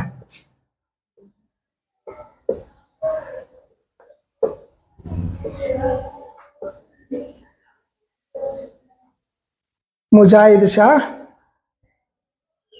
ಅಧಿಕಾರಕ್ಕೆ ಬರ್ತಾನೆ. ಮೊಹಮ್ಮದ್ ಶಾ ಸಾಯ್ತಾನ, ಮುಜಾಹಿದ್ ಶಾ ಅಧಿಕಾರಕ್ಕೆ ಬರ್ತಾನೆ. ಅಧಿಕಾರಕ್ಕೆ ಬಂದ ತಕ್ಷಣ ಮುಜಾಹಿದ್ ಶಾ ಏನ್ ಮಾಡ್ತಾನಂತಂದ್ರ, ವಿಜಯನಗರದ ಅಧೀನದಲ್ಲಿರುವಂತ ಬಹಳ ಹತ್ತಿರ ವಿಜಯನಗರಕ್ಕೆ ಬಂಕಾಪುರ ಕೋಟೆ ಅಂತ, ಬಿಜಾಪುರ ಆದಿಲ್ ಶಾ ಅಧೀನಕ್ಕೂ ಇತ್ತದು ಬಂಕಾಪುರ ಕೋಟೆ. ಬಂಕಾಪುರ ಕೋಟೆ ಮೇಲೆ ಏನಪ್ಪಾ ಅಂತಂದ್ರ ತನಗ್ ಬಿಡಬೇಕು ಅಂತೇಳಿ ಬಂಕಾಪುರ ಕೋಟೆ ಏನೈತಲ್ಲ ಅದು ತಮಗ್ ಸೇರಿದ್ದು, ಅಂದ್ರೆ ಬಹಮನಿ ಸುಲ್ತಾನರಿಗೆ ಸೇರಿದ್ದು, ಅದನ್ನ ಬಿಟ್ಟು ಕೊಡ್ಬೇಕು ಅಂತೇಳಿ ಬುಕ್ಕನಿಗೆ ತಿಳಿಸ್ತಾನೆ. ರಾಯಭಾರಿಯನ್ನು ಕೊಟ್ಟ. ಬಹಮನಿ ಸುಲ್ತಾನರಿಗೆ ಬಂಕಾಪುರ ಕೋಟೆ ಏನೈತಲ್ಲ ಅದು ಮೊದಲಿದ್ದು. ಬಂಕಾಪುರ ಆಗ್ಲಿ, ಇದ್ರ ಜೊತೆ ಏನಪ್ಪಾ ಅಂತಂದ್ರ ಈ ಗಂಭೀರ ರಾಜ್ಯ ಆಗ್ಲಿ, ಅದ್ರ ಜೊತೆ ಮಧುರೈ ಆಗ್ಲಿ, ಇವೆಲ್ಲ ಬಹಮನಿ ಸುಲ್ತಾನರ ಆಳ್ವಿಕೆಗೆ ಸಂಬಂಧಪಟ್ಟಿದ್ದು. ಅದಕ್ಕೇನಪ್ಪಾ ಅಂದ್ರ ಈ ಬಂಕಾಪುರ ಕೋಟೆ ಬಹಮನಿ ಸುಲ್ತಾನರಿಗೆ ಸೇರಿದ್ದು, ಅದನ್ನ ಬಿಟ್ಟು ಕೊಡ್ಬೇಕು ಅಂತ ರಾಯಭಾರಿಯನ್ನ ಕೊಟ್ಟು ಕಳಿಸ್ತಾನ. ಆಗ ರಾಯಭಾರತ್ವವನ್ನ ಬುಕ್ ರಾಯ ಸಂಪೂರ್ಣವಾಗಿ ತಿರಸ್ಕರಿಸ್ತಾನ. ಹೀಗಾಗಿ ಇಬ್ಬರ ಮಧ್ಯೆ ಎರಡನೇ ಯುದ್ಧ ಆಗ್ತೈತಿ. ಯಾರ ಮಧ್ಯೆ? ಮುಜಾಹಿದ್ ಶಾ ಮತ್ತು ಬುಕ್ ರಾಯನ ಮಧ್ಯೆ, ಇಬ್ಬರ ಮಧ್ಯೆ ಯುದ್ಧ ಆಗ್ತವ. ಈ ಯುದ್ಧ ಆಗ್ತೈತಿ. ಬಟ್ ಇಲ್ಲಿಯೂ ಯುದ್ಧದೊಳಗೆ ಯಾರು ಗೆದ್ರು ಅನ್ನೋದು ಸ್ಪಷ್ಟ ಮಾಹಿತಿ ಇಲ್ಲ. ಫೆರಿಸ್ತಾ ಬಹಮನಿ ಸುಲ್ತಾನ್ರು ಗೆದ್ರು ಅಂತ ಫೆರಿಸ್ತಾ ಹೇಳ್ತಾನ, ವಿಜಯನಗರದ ಇತಿಹಾಸಕಾರರು ವಿಜಯನಗರದ ಗೆದ್ರು ಅಂತ ವಿಜಯನಗರದ ಹೇಳ್ತಾರ. ನಾವ್ ಹೇಳ್ತೀವಲ್ಲ ಯಾವ್ದದು ಹರ್ಷ ಅಡಿಗೆ ಹೋಯ್ತು ಅಂತ. ಅಡಿಗೆ ಹೋಯ್ತು ಅಂತಂದ್ರೆ ನಾವು ತಿಳ್ಕೊಂಡ್ ಬಿಡ್ತೀವಿ, ಸತ್ತ ಅಂತ ಸೋತ ಅಂತ ನಾವು ತಿಳ್ಕೊಂಡ್ ಹೋಗ್ತೀವಿ. ಬಟ್ ಇಲ್ಲಿ ಅಸ್ಪಷ್ಟ ಫೆರಿಸ್ತಾ ಬಹಮನಿ ಸುಲ್ತಾನ್ರು ಗೆದ್ರು ಅಂತೇಳಿ ವಿಜಯನಗರದ ಇತಿಹಾಸಕಾರ ವಿಜಯನಗರ ಗೆತ್ತು ಅಂತ ಅವ್ರು ಹೇಳ್ಕೊಂತಾರೆ. ಇದು 2 ಯುದ್ಧ ಬಹಮನಿ ಸುಲ್ತಾನ್ರ ಜೊತೆ ಆಗಿದ್ದ. ಇದಾದ್ಮೇಲೆ ಗೋವಾದ ಮೇಲೆ ದಂಡಯಾತ್ರೆಯನ್ನ ಮಾಡ್ತಾನ. ಒಂದನೇ ಬುಕ್ಕರಾಯ ಏನದಲ್ಲ ಗೋವಾದ ಮೇಲೆ ದಂಡಯಾತ್ರೆ ಮಾಡ್ತಾನ 1336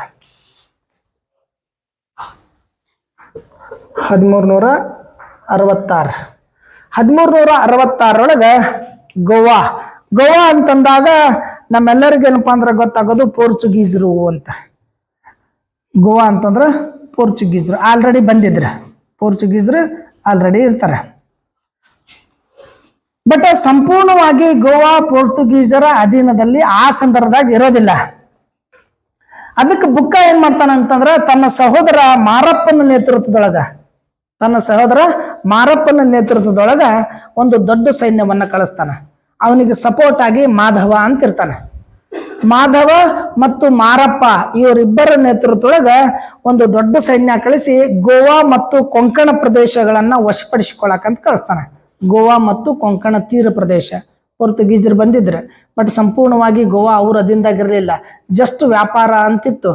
ಒಂದಿಷ್ಟು ಆಡಳಿತ ನಡೆಸ್ತಾ ಇದ್ರು. ಗೋವಾವನ್ನ ವಶಪಡಿಸಿಕೊಳ್ಬೇಕು, ಕೊಂಕಣ ಪ್ರದೇಶವನ್ನ ವಶಪಡಿಸಿಕೊಳ್ಬೇಕು ಅಂತ ತಿಳ್ಕೊಂಡ ಮಾರಪ್ಪ ಮತ್ತು ಮಾಧವ ನೇತೃತ್ವದೊಳಗೆ ಸೈನ್ಯವನ್ನ ಕಳಿಸ್ತಾನ. 1366 ವಿಜಯನಗರದ್ದು ಗೋವಾವನ್ನ ವಶಪಡಿಸಿಕೊಳ್ತಾರೆ. ಗೋವಾ ವಿಜಯನಗರ ಅಧೀನಕ್ಕೆ ಬರ್ತೈತಿ. ಬಹಳ ಶಾರ್ಟ್ ಟೈಮ್ ಅಸದು ಗೋವಾವನ್ನು ವಶಪಡಿಸಿಕೊಂಡಿದ್ದು. ವಿಜಯನಗರ ಆಗ್ಲಿ, ಬಹಮನಿ ಸುಲ್ತಾನರಾಗ್ಲಿ, ಬಿಜಾಪುರ ಆದಿಲ್ ಶಾಹಿಗಳಾಗ್ಲಿ ಸ್ವಲ್ಪ ಅವಧಿವರೆಗೆ ಮಾತ್ರ ಗೋವಾ ವಶಪಡಿಸಿಕೊಳ್ತಾರೆ. ಆಮೇಲೆ ಗೋವಾವನ್ ಮೇಲೆ ದಾಳಿ ಮಾಡೋದೇ ಬಿಟ್ಬಿಡ್ತಾರೆ ಎಲ್ಲರೂ. ಯಾಕಂತಂದ್ರೆ ಪೋರ್ಚುಗೀಸರ ಬಲಿಷ್ಠವಾಗಿರ್ತಕ್ಕಂಥ ಕುದುರೆಗಳು ಬಹಮನಿ ಸುಲ್ತಾನರಿಗೂ ಬೇಕಾಗಿದ್ದು, ವಿಜಯನಗರದವ್ರಿಗೂ ಬೇಕಾಗಿದ್ದು, ಎಲ್ಲರಿಗೂ ಬೇಕಾಗಿದ್ದು. ಅದಕ್ಕೇನಪ್ಪಾ ಅಂದ್ರೆ ಅವರು ಫ್ರೆಂಡ್ಲಿ ರಿಲೇಶನ್ಶಿಪ್ ಗಳನ್ನ ಇಟ್ಕೊಂತಾರೆ, ಸ್ನೇಹ ಸಂಬಂಧವನ್ನ ಬೆಳೆಸ್ತಾರೆ ಪೋರ್ಚುಗೀಸರ ಜೊತೆ. ಅದಕ್ಕೆ ಪೋರ್ಚುಗೀಸರು ಲಾಸ್ಟಿಗೆ ಹೋಗ್ತಾರೆ, ಇಲ್ಲಾಂದ್ರೆ ಅವಾಗೆ ಹೋಗ್ಬೇಕಾಗಿತ್ತು. ಫಸ್ಟ್ ಬಂದವರು ಅವರೇ, ಲಾಸ್ಟಿಗೆ ಹೋದವರು ಅವರೇ. ಫಸ್ಟಿಗೆ ಬಂದವರು ಅವರೇ, ಲಾಸ್ಟಿಗೂ. ಭಾರತ ಸ್ವತಂತ್ರ ಆದ್ರೂ ಗೋವಾವನ್ನ ಬಿಟ್ಟು ಪೋರ್ಚುಗೀಸರು ಹೋಗ್ಲಿಲ್ಲ. 1947 ಸ್ವತಂತ್ರ ಆಗಿರ್ತೈತಿ, ಕರೆ 1961 ಗೋವಾ ವಿಮೋಚನೆ ಆಗ್ತೈತಿ. ಗೋವಾ ಪೋರ್ಚುಗೀಸರ ಅಧೀನದಿಂದ ಭಾರತಕ್ಕೆ ಬರ್ತೈತಿ, ಅಲ್ಲಿ ತನಕ ಪೋರ್ಚುಗೀಸರ ಅಧೀನದೊಳಗೆ ಇರ್ತದೆ. ಅದಕ್ಕೆ ಗೋವಾ ಮೇಲೆ ದಾಳಿ ಮಾಡ್ತಾನ. ಗೋವಾ ಮತ್ತು ಕೊಂಕಣ ಪ್ರದೇಶಗಳನ್ನ ವಶಪಡಿಸಿಕೊಳ್ತಾರ. ಅದಾದ್ಮೇಲೆ ಬೆಳಗಾವ್ ಕೋಟೆ ಮೇಲೆ ದಾಳಿ ಮಾಡ್ತಾನ. ಬೆಳಗಾವ್ ಕೋಟೆಯನ್ನು ವಶಪಡಿಸಿಕೊಳ್ತಾರೆ. ವಿಜಯನಗರಕ್ಕೆ ಬೆಳಗಾವ್ ಕೋಟೆಯನ್ನು ಬಂದ್ಬಿಡ್ತೈತಿ. ಆಮೇಲೆ ವಿಜಯನಗರ ಬಹಮನಿ ಸುಲ್ತಾನರಿಗೂ ಗೋವಾ ಬೆಳಗಾವಿ ಇತ್ತು, ಬಿಜಾಪುರ ಆದಿಲ್ ಶಾಹಿಗಳ ಕಾಲಕ್ಕೂ ಬೆಳಗಾವಿ ಇತ್ತು. ಬೆಳಗಾವಿ ಕೋಟೆಯನ್ನ ವಿಜಯನಗರದವರು ವಶಪಡಿಸಿಕೊಳ್ತಾರ. ಅದಾದ್ಮೇಲೆ ಮಲಬಾರ ಮತ್ತು ಸಿಲೋನ್ ಪ್ರದೇಶಗಳನ್ನು ಇವರು ಪಡ್ಕೊಳ್ತಾರ. ಅಂದ್ರೆ ವಿಜಯನಗರ ಸಾಮ್ರಾಜ್ಯವನ್ನ ಆರಂಭದೊಳಗ ಬಹಳ ಬಲಿಷ್ಠವಾಗಿ ಕಟ್ಟಿರ್ತಕ್ಕಂಥವ ಒಂದನೇ ಹರಿಹರನಕ್ಕಿಂತ ಒಂದನೆಯ ಬುಕ್ಕರಾಯ ಪ್ರಮುಖ ವ್ಯಕ್ತಿ ಅಂತ. ಒಂದನೇ ಹರಿಹರನಕ್ಕಿಂತ ಒಂದನೆಯ ಬುಕ್ಕರಾಯ ಬಹಳಷ್ಟು ವಿಜಯನಗರ ಸಾಮ್ರಾಜ್ಯವನ್ನ ಬಲಿಷ್ಠವಾಗಿ ಕಟ್ಟಿದ. ಅದರಿಂದ ಅನ್ಕಂತತಿ ಇದು ಸಾಮ್ರಾಜ್ಯ ಅನಿಸುವ ಮಟ್ಟಕ್ಕ ಅಥವಾ ಆ ದಿಶೆಗೆ ವಿಜಯನಗರ ಹೊಂತು ಅಂತ. ಒಂದನೆಯ ಹರಿಹರನ ನಂತರ ಅಧಿಕಾರಕ್ಕೆ ಬಂದಿರತಕ್ಕಂಥ ಒಂದನೆಯ ಬುಕ್ಕ 1356ರಿಂದ 1377 ತನಕ ಆಳ್ವಿಕೆ ಮಾಡ್ಕಂತಾನ. ಇವ ಆಳ್ವಿಕೆ ಮಾಡ್ತಕ್ಕಂಥ ಸಂದರ್ಭದೊಳಗ 1355 ಶಾಸನ ಏನಪ್ಪಾ ಅಂತಂದ್ರ ತಿಳಿಸ್ಕೊಂಡಿರ್ತದೆ. ಇವನ್ ಯುದ್ಧದ ಬಗ್ಗೆ ತಿಳ್ಸ್ಕೊಂಡ್ ಬರ್ತೈತಿ. ಆ ಯುದ್ಧದಿಂದ ಏನಪ್ಪಾ ಅಂತಂದ್ರ ಅವ ಈ ತಮಿಳು ಪ್ರದೇಶದ ಮೇಲೆ ದಾಳಿ ಮಾಡ್ಕಂತಾನ. ಉತ್ತರ ಅರ್ಕಾಟ, ದಕ್ಷಿಣ ಅರ್ಕಾಟ, ಚೆಂಗಲಪೇಟೆಗಳದಾವಲ್ಲ ಅಲ್ಲಿ ಅವುಗಳನ್ನ ವಶಪಡಿಸಿಕೊಳ್ಬೇಕಂತ ಸೈನ್ಯ ತಗೊಂಡು ಹೋಗ್ತಾನೆ. ಆ ಸಂದರ್ಭದೊಳಗ ಬಹಮನಿ ಸುಲ್ತಾನರು ಮಧುರೆಯ ಮೇಲೆ, ಅದರ ಮುಸ್ಲಿಮರು ಮಧುರೆಯ ಮೇಲೆ ದಾಳಿ ಮಾಡಿದ್ರು ಅನ್ನೋ ಕಾರಣಕ್ಕಾಗಿ ಮೊದಲು ಮಧುರೆಯ ಮೇಲೆ ದಾಳಿ ಮಾಡ್ತಾನೆ, ಮಧುರೆಯನ್ನು ವಶಪಡಿಸಿಕೊಳ್ತಾನೆ. ಅದಾದ್ಮೇಲೆ ತಮಿಳು ಪ್ರದೇಶದ ಉತ್ತರ ಅರ್ಕಾಟ, ದಕ್ಷಿಣ ಅರ್ಕಾಟ, ಚೆಂಗಲಪೇಟೆ, ಸಂಭವರಾಯ ಅಂತ ಏನಿರ್ತಾನಲ್ಲ ಅವನ ಮೇಲೆ ದಾಳಿ ಮಾಡಿ ಆ ಪ್ರದೇಶವನ್ನ ವಶಪಡಿಸಿಕೊಳ್ತಾನೆ. ಅದಾದ್ಮೇಲೆ ಏನಪ್ಪಾ ಅಂತಂದ್ರೆ ಮಧುರೆಯ ಮೇಲೆ ದಾಳಿ ಮತ್ತೆ 2ನೇ ಬಾರಿಗೆ ದಾಳಿ ಮಾಡ್ಕೊಂತಾನ, ಅದನ್ನು ವಶಪಡಿಸಿಕೊಳ್ತಾನೆ. ಬಟ್ ಕೆಲವೊಬ್ರು ಯುದ್ಧದೊಳಗೆ ಗೆದ್ರೆ ಯಾರು ಸೋತ್ರೆ ಯಾರು ಅನ್ನುವಂತ ಪ್ರಶ್ನೆಗಳು ಹಂಗೆ ಅದಾವ. ಬಹಮನಿ ಸುಲ್ತಾನರ ಜೊತೆ ಯುದ್ಧ ಮಾಡ್ತಾನೆ. ಬಹಮನಿ ಸುಲ್ತಾನ್ರು ಏನಪ್ಪಾ ಅಂದ್ರೆ ವಾರಂಗಲ್ ಕೋಟೆ ಮೇಲೆ ಮುತ್ತಿಗೆ ಹಾಕಿರ್ತಾರೆ, ಹಾಕಿ ಗೆಲುವನ್ನ ಪಡ್ಕೊಂಡಿರ್ತಾರೆ. 50,000 ತಮ್ಮ ವಿರೋಧಿ ಸೈನಿಕರನ್ನ, ವಿಜಯನಗರದ ಸೈನ್ಯ ಅಂದ ವಾರಂಗಲ್ದ ಸೈನ್ಯವನ್ನ ಕೊಂದಿರ್ತಾರೆ. ಆ ಕೊಂದದ ವಿಜಯೋತ್ಸವ ನಡೆದಿರ್ತೈತಿ. ಆ ವಿಜಯೋತ್ಸವದ ಸಂದರ್ಭದಲ್ಲಿ ನಡೆದಿರ್ತಕ್ಕಂಥ ಸಾಂಸ್ಕೃತಿಕ ಕೂಟಗಳಲ್ಲಿ ಭಾಗವಹಿಸಿದವರಿಗೆ ಬಹುಮಾನ ಕೊಡಾಕ ವಿಜಯನಗರದ ಅರಸನ ಬರಬೇಕು ಅಂತ ಆಮಂತ್ರಣ ಕೊಡ್ತಾನೆ. ಆ ಆಮಂತ್ರಣವನ್ನು ತಿರಸ್ಕರಿಸಿ ರಾಯಭಾರಿಗೆ ತಲೆ ಬೋಳಿಸಿ ಕತ್ತಿ ಮೇಲೆ ಕೂಡಿಸಿ ಕಳಿಸಿದ್ದಕ್ಕಾಗಿ ಅವಮಾನ ಅನಿಸ್ತೈತಿ. ಆಗ ಬಹುಮನಿ ಸುಲ್ತಾನರು ಮತ್ತು ವಿಜಯನಗರದ ಮೇಲೆ ಯುದ್ಧ ಆಗ್ತೈತಿ. ಅಪಾರ ಪ್ರಮಾಣದ ಸೈನ್ಯ ಕಳ್ಕಂತಾವ. ಆದ್ರೆ ಯುದ್ಧದೊಳಗೆ ಯಾರು ಗೆದ್ರು ಯಾರು ಸೋತರು ಅನ್ನೋದು ಗೊತ್ತಾಗಂಗಿಲ್ಲ. ಇದಾದ್ಮೇಲೆ ಎರಡನೇ ಸಲಕ್ಕೆ ಏನಪ್ಪಾ ಅಂದ್ರೆ ಬಹುಮನಿ ಜೊತೆ ಯುದ್ಧ ಆಗ್ತೈತಿ. 1375-76 ಯುದ್ಧ ಆಗ್ತೈತಿ.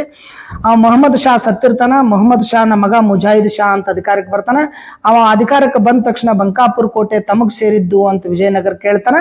ವಿಜಯನಗರದವರು ಬಂಕಾಪುರ್ ಕೋಟೆಯನ್ನ ಕೊಡಾಕ ಒಪ್ಪದೇ ಇರೋದ್ರಿಂದ ವಿಜಯನಗರ ಮತ್ತು ಬಹುಮನಿ ಸುಲ್ತಾನರ ಮಧ್ಯೆ ಯುದ್ಧ ಆಗ್ತಾವ. ಯುದ್ಧದೊಳಗೂ ಯಾರು ಗೆದ್ರು ಯಾರು ಸೋತ್ರು ಅನ್ನೋದು ಸ್ಪಷ್ಟವಾಗಿರ್ತಕ್ಕಂಥ ಮಾಹಿತಿ ಇಲ್ಲ. ಫರಿಸ್ತಾ ಬಹುಮನಿ ಸುಲ್ತಾನರು ಗೆದ್ರು ಅಂತ ಹೇಳ್ತಾರೆ. ವಿಜಯನಗರದ ಕೆಲವು ಇತಿಹಾಸಕಾರರು ವಿಜಯನಗರ ಗೆತ್ತು ಅಂತ ಹೇಳ್ತಾರೆ. ಗೋವಾದ ಮೇಲೆ ದಾಳಿ ಮಾಡ್ತಾರೆ 1336 ಗೋವಾ ಮತ್ತು ಕೊಂಕಣ ಪ್ರದೇಶ, ಗೋವಾದ ಕೊಂಕಣ ಪ್ರದೇಶದಲ್ಲ ಆ ಪ್ರದೇಶಗಳ ಮೇಲೆ ದಾಳಿ ಮಾಡ್ಕೊಂತಾರ. ಗೋವಾ ಕೋಟೆಯನ್ನ ವಶಪಡಿಸ್ಕೊಂತಾರ, ಬೆಳಗಾವ್ ಕೋಟೆಯನ್ನ ವಶಪಡಿಸ್ಕೊಂತಾರ, ಮಲಬಾರ, ಸಿಲೋನಾ ಇವೆಲ್ಲ ಪ್ರದೇಶಗಳನ್ನ ವಶಪಡಿಸಿಕೊಂಡು ವಿಜಯನಗರ ಸಂಗಮ ಮನೆತನವನ್ನ ದೊಡ್ಡ ವಿಜಯನಗರ ಸಾಮ್ರಾಜ್ಯ ಅನ್ನೋ ಮಟ್ಟಕ್ಕೆ 1ನೆಯ ಬುಕ್ಕರಾಯ ಬೆಳೆಸ್ತಾನ. ಇಷ್ಟು 1ನೆಯ ಬುಕ್ಕರಾಯದ. 1ನೆಯ ಬುಕ್ಕರಾಯ ಆದ್ಮೇಲೆ ಅಧಿಕಾರಕ್ಕೆ ಬಂದಿದ್ದು 2ನೆಯ ಹರಿಹರ ಅಂತ. 1ನೆಯ ಬುಕ್ಕ ಆದ್ಮೇಲೆ 2ನೇ ಹರಿಹರ ಬರ್ತಾನ.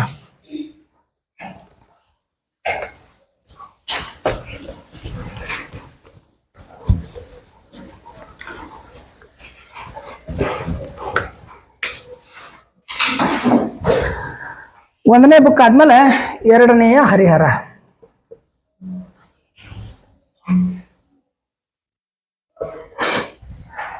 ಎರಡನೇ ಹರಿಹರನ ಆಡಳಿತಾವಧಿ 1377 1404. 1377 1404 2ನೆಯ ಹರಿಹರ. ಯಾಕೆ 2ನೇ ಹರಿಹರ ಇಂಪಾರ್ಟೆಂಟ್ ಅಂದ್ರೆ,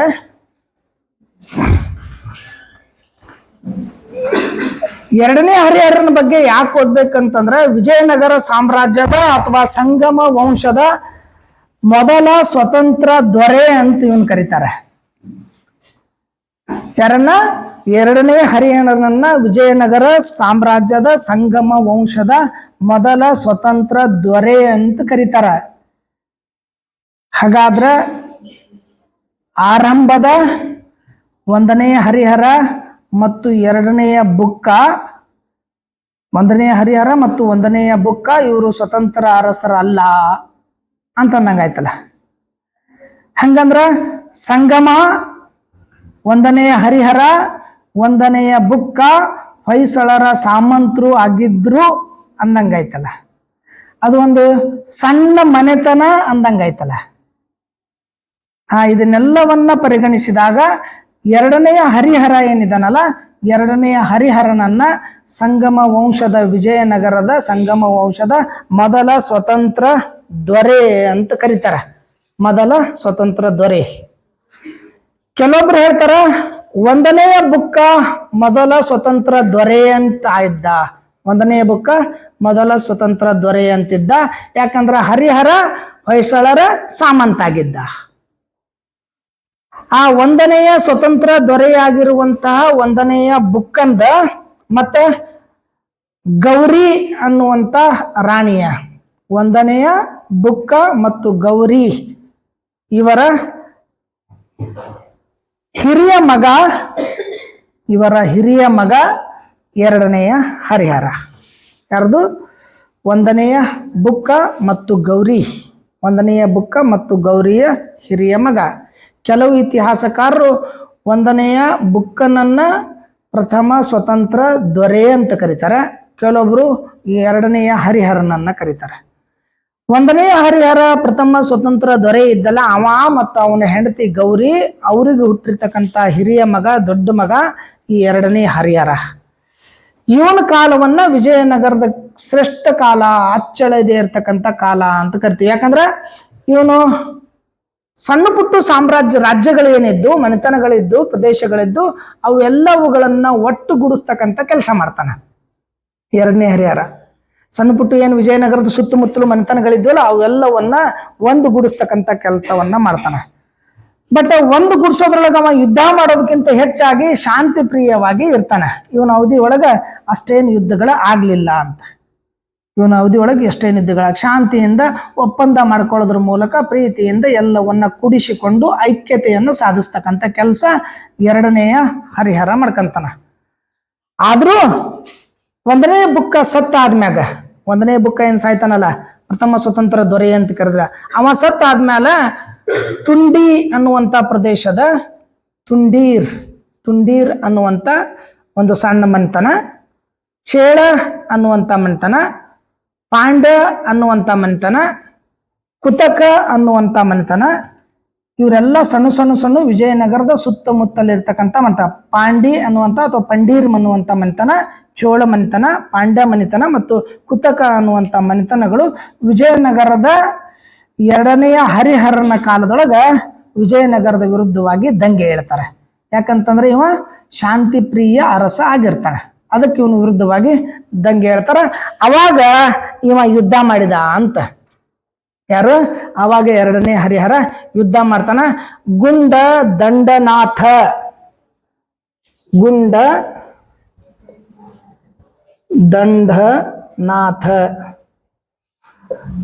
ದಂಡನಾಥನ ನೇತೃತ್ವದೊಳಗೆ ಸೈನ್ಯ ಕಳಿಸಿ ಆ ದಂಗೆ ಎದ್ದಿರ್ತಕ್ಕಂಥ ತುಂಡೀರ, ಚೋಳ, ಪಾಂಡ್ಯ, ಕುತಕ ಇವರೆಲ್ಲರನ್ನ ಸೋಲಿಸ್ತಕ್ಕಂಥ, ದಂಗೆಯನ್ನ ದಮನ ಮಾಡ್ತಕ್ಕಂಥ ಕೆಲಸ ಮಾಡ್ತಾನೆ. ಶಾಂತಿ ಪ್ರಿಯ ಅರಸ, ಯುದ್ಧನೇ ಮಾಡದೇ ಇರಕ್ಕಂಥ ಅರಸ, ತನ್ನ ಆಡಳಿತದ ವಿರುದ್ಧವಾಗಿ ದಂಗೆ ಎದ್ದ ಸಣ್ಣ ರಾಜರ ದಂಗೆಯನ್ನ ಅಡಗಿಸುವ ಸಲುವಾಗಿ ಗುಂಡ ದಂಡನಾಥನ ನೇತೃತ್ವದೊಳಗೆ ಸೈನ್ಯ ಕಳಿಸಿ ಹೋರಾಟವನ್ನ ಮಾಡಿ ಅವರನ್ನ ಹತ್ತಿಕ್ಕಿದ ಅಂತೇಳಿ ಮಾಹಿತಿ ಸಿಗ್ತದೆ. ಇದಾದ್ಮೇಲೆ ಅವ ಮಾಡಿದ್ದು ಬಹಮನಿ ಸುಲ್ತಾನರಿಗೆ ಮತ್ತು ವಿಜಯನಗರದ ಮಧ್ಯೆ ದೋಆಬ್ ಪ್ರದೇಶದ ಸಲುವಾಗಿ ಹೋರಾಟಗಳು ಆರಂಭ ಆಗ್ತಿದ್ದು. ಆ ಹೋರಾಟದೊಳಗ ಈ ಎರಡನೇ ಹರಿಹರ ಏನ್ ಮಾಡ್ತಾನಂತಂದ್ರೆ ಬಹಮನಿ ಸುಲ್ತಾನನ ಜೊತೆ ಯುದ್ಧವನ್ನ ಮಾಡ್ತಾನ. ಫಿರೋಜ್ ಶಹ ಅಂತ ಬಹಮನಿ ಸುಲ್ತಾನ ಇರ್ತಾನ, ಅವನ ಜೊತೆ ಯುದ್ಧ ಮಾಡ್ತಾನ.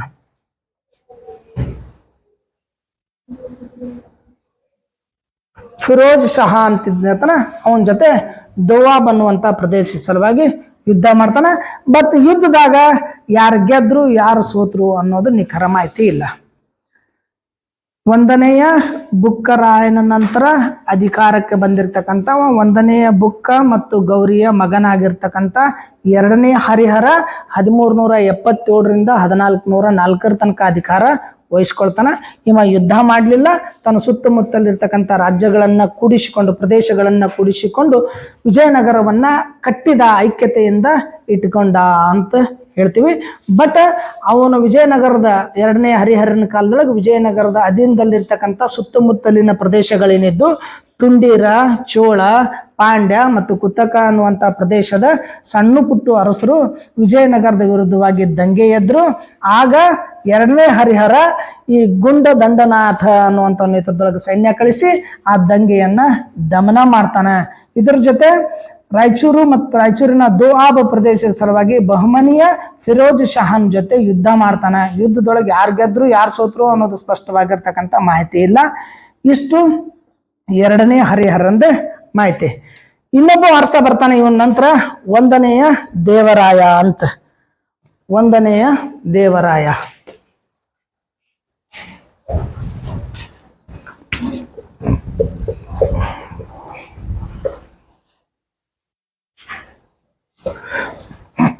ಒಂದನೆಯ ದೇವರಾಯ 1406ರಿಂದ 1422 1406ರಿಂದ 1422 1406ರಿಂದ 1422 ಒಂದನೆಯ ದೇವರಾಯ. ಇವನ ನಂತರ ಇನ್ನೊಬ್ಬ ಬರ್ತಾನೆ, ಎರಡನೇ ದೇವರಾಯ, ಇಮ್ಮಡಿ ದೇವರಾಯ, ಪ್ರೌಢ ದೇವರಾಯ ಅಂತ ಏನ್ ಕರಿತಿಲ್ಲ ಅದು ನಿಮ್ ಸಿಲೆಬಸ್ಸಕ್ಕೆ ಐತಿ. ಈ ಎರಡನೆಯ ಹರಿಹರ ಮತ್ತು ಮೇಲಾಂಬಿಕೆ ಅಂತ ಇರ್ತಾಳೆ. ಎರಡನೆಯ ಹರಿಹರ ಮತ್ತು ಮೇಲಾಂಬಿಕೆ ಇವರಿಬ್ಬರ ಮಗ ಅವ. ಎರಡನೇ ಹರಿಹರ ಮತ್ತು ಮೇಲಾಂಬಿಕೆಯ ಮಗ ಒಂದನೆಯ ಬುಕ್ಕ.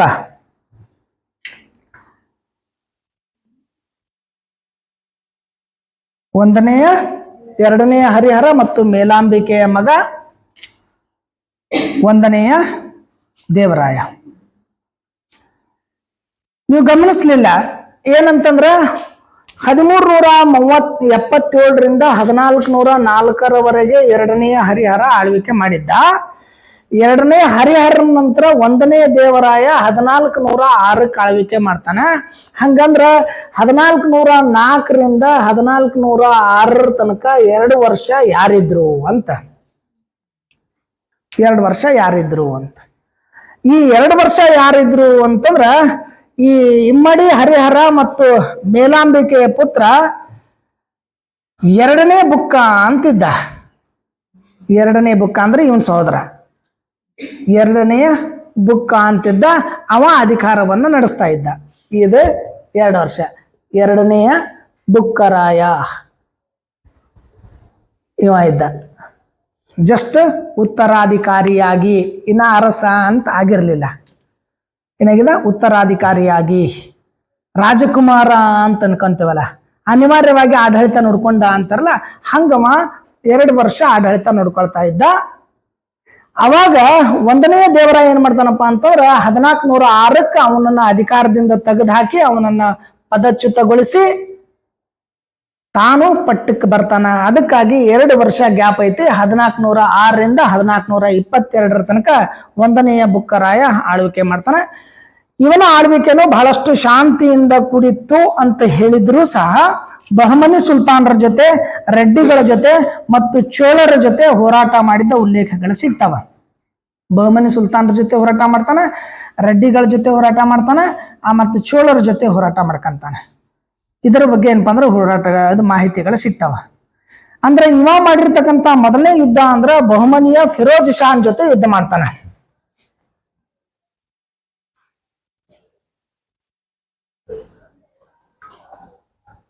ಬಹುಮನಿ ಫಿರೋಜ್ ಶಾನ್ ಜೊತೆ ಮೊದಲ ಬಾರಿಗೆ ಏನಪ್ಪಾ ಅಂದ್ರೆ ಯುದ್ಧವನ್ನ ಮಾಡ್ತಾನೆ. 1406ಕ್ಕೆ ಅಧಿಕಾರಕ್ಕೆ ಬಂದ ಮೇಲೆ 1406ಕ್ಕೆ ಇವ ಅಧಿಕಾರಕ್ಕೆ ಬಂದಿರ್ತಾನ. ಅದೇ ಟೈಮ್ದೊಳಗ ಬಹಮನಿ ಫಿರೋಜ್ ಶಹ ವಿಜಯನಗರದ ಮೇಲೆ ಯುದ್ಧವನ್ನ ಸಾರ್ತಾನೆ.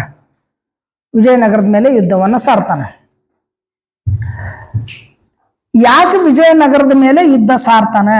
ಏನಾದ್ರೂ ರೀಸನ್ ಬೇಕಲ್ಲ. ಹಂಗ ಸುದ್ದಿ ಮಾಡೋದಿಲ್ಲ ಯಾರು. ಯಾವ್ದಾದ್ರು ಒಂದು ಕಾರಣ ಬೇಕ. ಹೆಣ್ಣಿಗರೇ ಬೇಕು, ಹೊನ್ನಿಗರೇ ಬೇಕು, ಮಣ್ಣಿಗರೇ ಬೇಕು. ಭೂಪ್ರದೇಶವನ್ನ, ಭೂಮಿಯನ್ನ ವಶಪಡಿಸ್ಕೊಳಕರೇ ಬೇಕು, ಸಂಪತ್ತನ್ನ ಲೂಟಿ ಮಾಡ್ಕೊಳಕ, ಕೊಳ್ಳೆ ಹೊಡ್ಯಾಕ, ಪಡ್ಕೊಳಕರೇ ಬೇಕು. ಯಾವ್ದಾರೆ ರಾಜನ ಹೆಂಡತಿ, ಮಗಳು, ತಂಗಿ ಯಾರೇ ಚಂದ ಇದ್ರೆ ಆಕಿನ ಪಡ್ಕೊಳಕ್ಬೇಕು. ಇದ್ರ ಸಲುವಾಗಿ ಯುದ್ಧ ಆಗಿದ್ದು. ಹಾಗಾದ್ರೆ ಬಹುಮನಿ ಸುಲ್ತಾನ ಮೊಹಮ್ಮದ್ ಶಹ ವಿಜಯನಗರ ಜೊತೆ ಯುದ್ಧ ಮಾಡಕ್ ಏನ್ ಕಾರಣ ಅಂತಂದ್ರೆ, ವಿಜಯನಗರದ ಸುಲ್ತಾನ ಏನಂದ್ರ ಒಂದನೆಯ ದೇವರಾಯ, ವಿಜಯನಗರದ ಅರಸ ಒಂದನೆಯ ದೇವರಾಯ ಮುದ್ಗಲ್ ಅನ್ನುವಂತ ಊರಿನೊಳಗೆ, ಮುದ್ಗಲ್ ಕೋಟೆ ಅಂತ ಕರಿತೀವಲ್ಲ, ಆ ಮುದ್ಗಲ್ದೊಳಗ ಒಬ್ಬ ರೈತನ ಮಗಳನ್ನ ಪ್ರೀತಿಸಿರ್ತಾನೆ.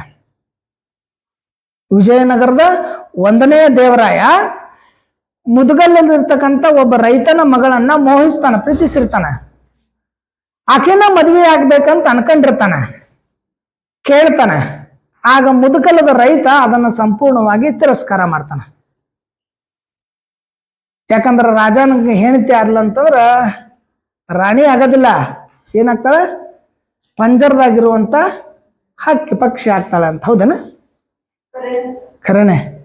ಶ್ರೀಮಂತರ ಮನೆಗೆ ಹೋದ್ರ, ಬಡವರು ಶ್ರೀಮಂತರ ಮನೆಗೆ ಹೋದ್ರ ಅಂದ್ರ ರಿಸ್ಟ್ರಿಕ್ಷನ್ ಬಂದು ಅಂತಂದ್ರ 4 ಗೋಡೆ ಮಧ್ಯದಾಗೆ ಇರೋ ಪರಿಸ್ಥಿತಿ ಬರ್ತೈತಿ. ಅವರೆಲ್ಲ ಅಡ್ಡಾಡೋರು, ನಾವು ಸಿಕ್ಕಾಪಟ್ಟಿ ಮಾತಾಡೋರು, ನಾವು ಮೂಕ್ರಂಗ್ ಕುಂದ್ರಿ ಅಂದ್ರೆ ಹೆಂಗಾಗ್ತೈತಿ? ಒಂದ ಕೊಲ್ಯಾಗ ಮೂಕ್ರಂಗ್ ಕುಂದ್ರಿ ಅಂತ ಆಗ್ತೈತಿ. AC ಐತಿ, TV ಐತಿ, ಏನ್ ಬೇಕಾದ್ ತಿನ್ನಾಕೈತಿ, ನೆಮ್ಮದಿ ಸಿಗ್ತೈತಿ? ಇಲ್ಲಂತ. ಇದ್ರ ಬಗ್ಗೆ ಬಹಳ ಕಥೆಗಳು ಬರ್ತಾವ ಇತಿಹಾಸದೊಳಗ. ಒಬ್ಬ ರಾಜ ಬಹಳ ಚಂದಿದ್ದ ಭಿಕ್ಷಕಿನ ಮೋಹಿಸಿ ಮದುವೆ ಆಗಿದ್ದಂತ. ಬಹಳ ಚಂದ ಇದ್ಲಂತ. ಭಿಕ್ಷೆ ಬಿಡ್ಕೊಂತಿದ್ದು ಬಹಳ ಇಷ್ಟಪಟ್ಟು, ಆಕೆ ಬಹಳ ಚಂದ ಇದಾಳ, ಬಹಳ ಜಗತ್ತಿನಾಗ ಆಕಿನ ಸುಂದರ ಯಾರು ಇರಲಿಲ್ಲ, ಅಷ್ಟು ಸುಂದರ ಇದಾಳ ಅಂತೇಳಿ ಆಕಿನ ಮದುವೆ ಮಾಡ್ಕೊಂಡು ಬಂದು ಅರಮನೆದೊಳಗೆ ಇಟ್ಟಿದ್ದಂತೆ. ದಿನ ಕಳ್ದಂಗ ಆಕೆ ಪಾಪ ಸರಿಗೆ ಕಡ್ಡ್ಯಾಗಿ ಸಾಯಕಾದ್ಲಂತ. ರಾಜ ಯೋಚನೆ ಮಾಡ್ತಾನ, ಅಲ್ಲ ಇಂಥ ಅರಮನೆದೊಳಗೆ ಭ್ರಷ್ಟಾನು ಭೋಜನ ಏನು ಬೇಕದು ಎಲ್ಲ ಸಿಗ್ತೈತಿ, ಆದ್ರೂ ಈಕಿ ಹಿಂಗ್ಯಾಕೆ ಆಗಾಕತ್ಲು ಅಂತ ಎಲ್ಲರಿಗೆ ಕರೆದು ಕೇಳಿ ದವಾಖಾನೆ ತೋರಿಸಿ ಎಲ್ಲ ಮಾಡ್ತಾರೆ, ಏನು ಆಗಂಗಿಲ್ಲ. ಲಾಸ್ಟಿಗೆ ಒಬ್ಬ ನಿಮ್ಮಂಥವ್ರು ಶಾಣ್ಯಾರು ಹೇಳ್ತಾನಂತೆ, ಏನಂತಂದ್ರೆ, ರಾಜ ಏನು ಮಾಡಿ ನೀ ಡೈರೆಕ್ಟಾಗಿ ತಿನ್ನಾಕ್ ಕೊಡ್ಬೇಡ, ಅಲ್ಲೆಟ್ ಮೂಲ್ಯಾಗ ಇಲ್ಲೆಟ್ ಮೂಲ್ಯಾಗ ಕಪಾಟ್ನ್ಯಾಗ ಮಾಡ್ನ್ಯಾಗ ಏನೇನಾರ ತಿನ್ನಾಕಿಡು, ಆಕೆ ಆಯ್ಕೊಂಡು ಗೊಳೆ ಮಾಡ್ಕೊಂಡು ತಿನ್ನಾಕ್ ಚಾಲು ಮಾಡಿದ್ಲ ಅಂದ್ರೆ ತಾನ ಮೈ ಹಿಡಿತಾಳ ಅಂಥೇಳಿ. ಯಾಕೆ ಆಕೆಗೆ ಆಯ್ಕೊಂಡು ತಿನ್ನುವಂಥ ರೂಢಿ ಇತ್ತು ಅಂತ. ಸೇಮ್ ಆಗಿ ಇತಿಹಾಸದೊಳಗೆ ಇಂಥ ಘಟನೆಗಳು ಭಾಳಷ್ಟು ಆಗ್ತಾವ. ಆ ರೈತ ತನ್ನ ಮಗಳನ್ನ 1ನೇ ದೇವರಾಯನಿಗೆ ಕೊಡಕ್ ಒಪ್ಪದೇ ಇರೋ ಕಾರಣಕ್ಕಾಗಿ 1ನೇ ದೇವರಾಯ ಮುದಗಲ್ ಕೋಟೆ ಮೇಲೆ ದಾಳಿ ಮಾಡ್ತಾನೆ. 1ನೇ ದೇವರಾಯ ಮುದಗಲ್ ಕೋಟೆ ಮೇಲೆ ದಾಳಿ ಮಾಡ್ತಾನ. ಅವಾಗ ಬಹಮನಿ ಸುಲ್ತಾನ ಫಿರೋಜ್ ಶಹ ಮತ್ತು ವಿಜಯನಗರದ ಮೇಲೆ ಯುದ್ಧ ಆಗ್ತೈತಿ ಮುದಗಲ್ ಕೋಟೆಗೆ. ಯಾಕಂದ್ರೆ ಮುದಗಲ್ ಕೋಟೆ ಬಹಮನಿ ಸುಲ್ತಾನ್ ಅದನ್ನ ಬಂದಿರ್ತೈತಿ. ಆಗ ಅದೇನ ಟೈಮ್ ಕೇಳಕ್ ಬರಂಗಿಲ್ಲ. ಇವತ್ತು ಮನಿ ನಂದು, ನಾಳೆ ಮನಿ ಯಾರ್ದು ಮಾಡಿದ್ರೆ ಯಾರ್ದು ಆಗ್ಬಿಡ್ತೈತಿ. ಹಂಗ ಪ್ರದೇಶಗಳನ್ನ ಗೆದ್ಕೊಳ್ತಿರ್ತಾರ. ಮುದಗಲ್ ಕೋಟೆ ಬಹುಮನಿ ಅಧೀನಕ್ಕೆ ಇರ್ತೈತಿ. ಅವಾಗ ಏನಪ್ಪಾ ಅಂತಂದ್ರೆ ಅನಿವಾರ್ಯವಾಗಿ ಫಿರೋಜ್ ಶಾ ಮತ್ತು ವಿಜಯನಗರದ ಮೇಲೆ ಯುದ್ಧಗಳಾಗ್ತವ. 2ನೇ ದೇವರಾಯ ಏನಪ್ಪಾ ಅಂದ್ರ ಅಲ್ಲಿ ಹೇಳ್ತಾನೆ, ಇತಿಹಾಸಕಾರ ಹೇಳ್ತಾನೆ, ಫರಿಸ್ತಾ ಈ ದೇವರಾಯನ ಜೊತೆ ದೇವರಾಯನಿಗೆ ಮತ್ತು ಫಿರೋಜ್ ಶಾನಿಗೆ ಇಬ್ಬರಿಗೆ ಯುದ್ಧ ಆಗ್ತಾವ ಮುದಗಲ್ ಕೋಟೆದೊಳಗ. ಅದ್ರಾಗ 1ನೇ ದೇವರಾಯ ಸೋಲ್ತಾನಂತೆ. 1ನೇ ದೇವರಾಯ ಸೋತು ತನ್ನ ಮಗಳಿಗೆ ಫಿರೋಜ್ ಶಾನಿಗೆ ಕೊಟ್ಟು ಮದುವೆ ಮಾಡಿದ ಅಂತ ಫರಿಸ್ತಾ ಹೇಳ್ತಾನೆ. ತನ್ನ ಮಗಳಿಗೆ ಕೊಟ್ಟು ಮದುವೆ ಮಾಡಿದ್ದ. ಸೋತಿದ್ದಕ್ಕಾಗಿ ದೇವರಾಯ ತನ್ನ ಮಗಳನಿಗೆ ಕೊಟ್ಟು ಮದುವೆ ಮಾಡಿದ್ದ. ಇತಿಹಾಸದಾಗ ಭಾಳ ವಿಚಿತ್ರ ಬರ್ತಾವ, ಹಿಂಗೆಲ್ಲ ಕೇಳ್ಕೊಬೇಡ್ರಿ ಮಗಳು ಹೆಂಗ ಅಂತ. ಅದಕ್ಕೆ ಹಳ್ಳ್ಯಾಗ ಅರ್ಥ ಗೊತ್ತಿರ್ಲಾರ್ದ ಮಾತು ಕೇಳ್ತಿರ್ತಾರ. ಅರ್ಥನ ಗೊತ್ತಿರಂಗಿಲ್ಲ ನಾವು ಕೇಳ್ತೀವಿ, ತಪ್ಪಾಗಿ ಕೇಳ್ಬಾರ್ದು. ಯಾವಾಗ್ಲೂ ನಾವು ಮಾತಾಡೋ ಶಬ್ದಕ್ಕೆ ಭಾಳ ಅರ್ಥ ಇರ್ಬೇಕ. ಸುಮ್ಮನೆ ಸಣ್ಣವ್ರು ಹೋಗಿ ಕೇಳಂಗಿಲ್ಲ. ನೀವು ಸಣ್ಣ ಮಕ್ಕಳಿಗೆ ನೀ ಯಾರ ಮಗಳಿವ ಕೇಳಂಗಿಲ್ಲ, ಏನ್ ಹೇಳ್ಬೇಕೀಕೆ?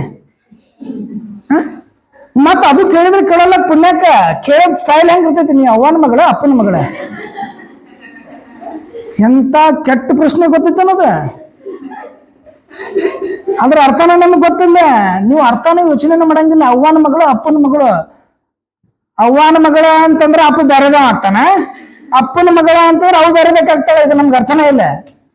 ಇದು ಕೇಳಕ್ ಯಾಕಂದ್ರೆ ಇದ್ರ ಸಲುವಾಗಿ ಕೇಳ್ತಿದ್ರೆ. ರಾಜ ಒಬ್ಬ ಯಾವ್ದಾರ ರಾಜನ ಹೆಂಡತಿನನ್ನು ಮಗಳನ್ನೋ ಬಾಳ ಚಂದ ಅದಾಳ ಅಂತ ಮದುವೆ ಆದಾಗ ಆಲ್ರೆಡಿ ಆಕಿಗೆ ಮದುವೆ ಆಗಿರ್ತಿತ್ತು, ಮಕ್ಕಳು ಇರ್ತಿದ್ದು. ಆಕಿನ ತಗೊಂಡ್ ಬಂದ್ ಮದುವೆ ಮಾಡ್ಕೊಂತಿದ್ದ.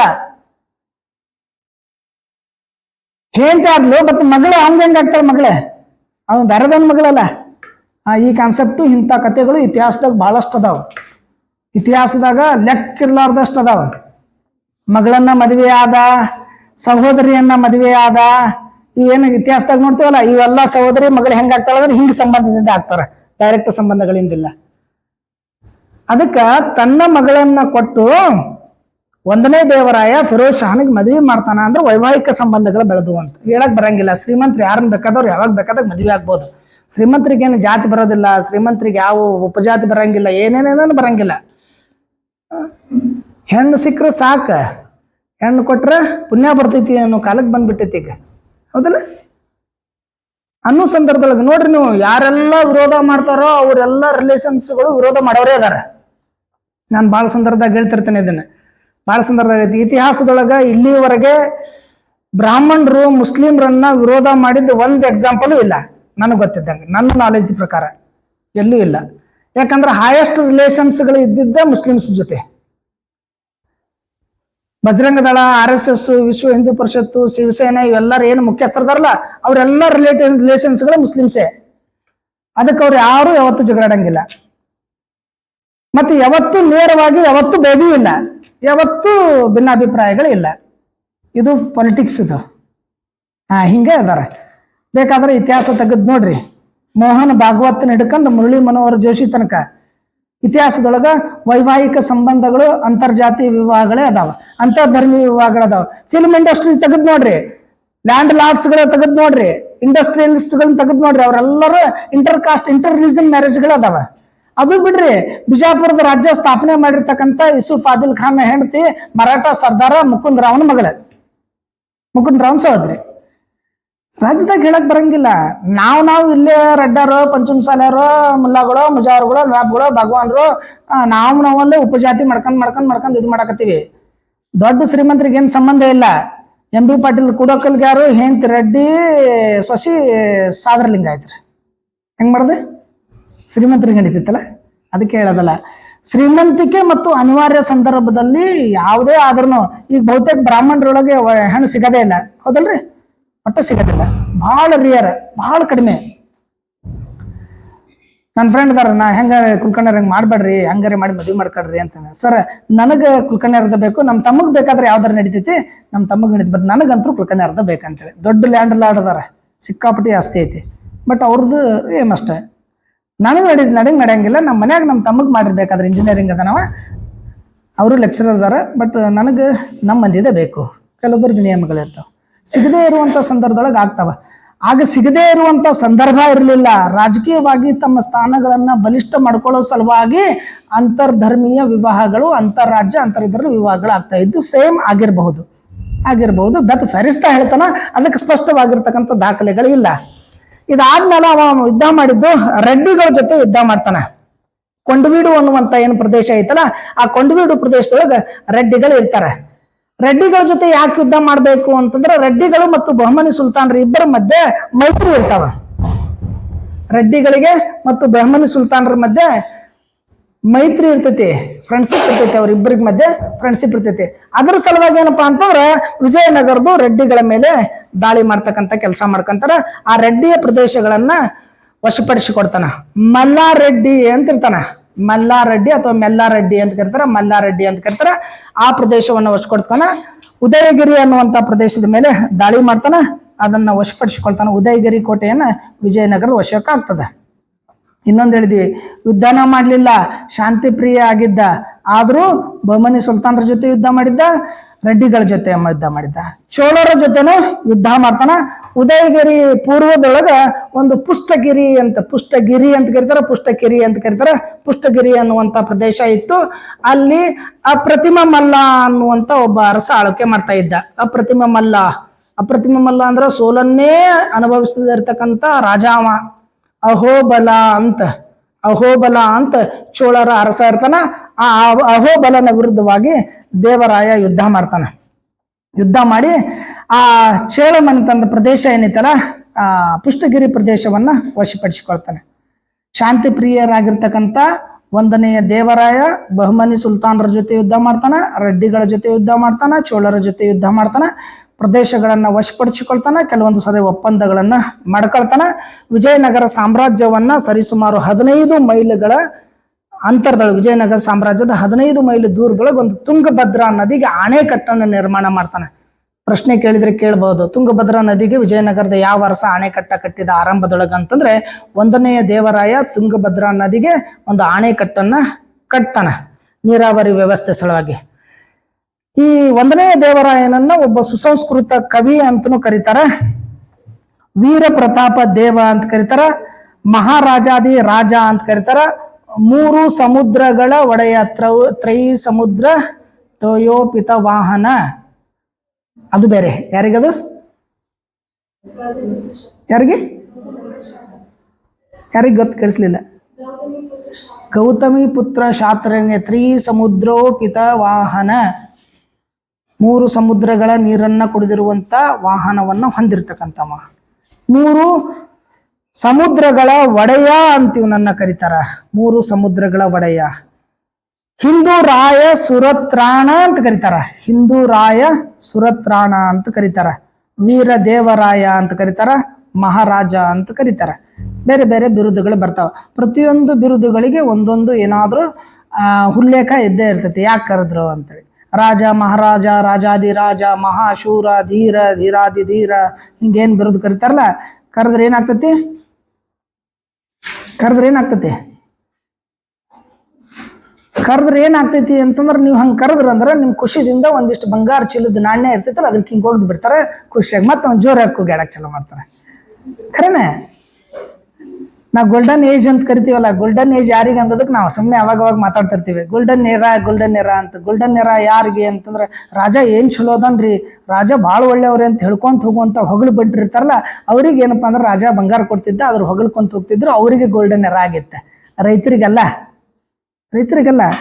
ದೇವಸ್ಥಾನದ ಅರ್ಚಕರಿಗಲ್ಲ, ಪೂಜೆ ಮಾಡೋ ಪೂಜಾರಿಗಲ್ಲ, ದುಡಿತಕ್ಕಂಥ ಏನು ಕೃಷಿ ಮಾಡ್ತಕ್ಕಂಥವ್ರಿಗಲ್ಲ, ಕುಲಕಸಬು ಮಾಡ್ತಕ್ಕಂಥವ್ರಿಗಲ್ಲ, ಸೈನಿಕರಿಗಲ್ಲ, ಪ್ರಜೆಗಳಿಗಲ್ಲ. ಯಾರಿಗೆ? ಬರೇ ಹೊಗಳು ಬಂಟರಿಗೆ, ನೃತ್ಯ ಮಾಡೋರಿಗೆ, ಹಾಡೋರಿಗೆ, ಬರೇ ಪರಾಗಗಳನ್ನು ಹೇಳ್ತಕ್ಕಂಥವ್ರಿಗೆ, ಅಂಥವ್ರಿಗೆ ಗೋಲ್ಡನ್ ಎರಾ ಆಗಿತ್ತು. ಯಾರ್ದ ಟೈಮ್ದಾಗಲಿ ಗೋಲ್ಡನ್ ಎರಾ ಆಗಂಗಿಲ್ಲ. ನಾನು ಎಕನಾಮಿಕ್ ಬೇಸ್ನ ಹೇಳಕತ್ತೇನೆ, administration base, economic, culture, art, architecture ಇವೆಲ್ಲದರದ್ದು ಗೋಲ್ಡನ್ ಏಜ್ ಅಂತ ನಾವು ಕರಿತೀವಿ.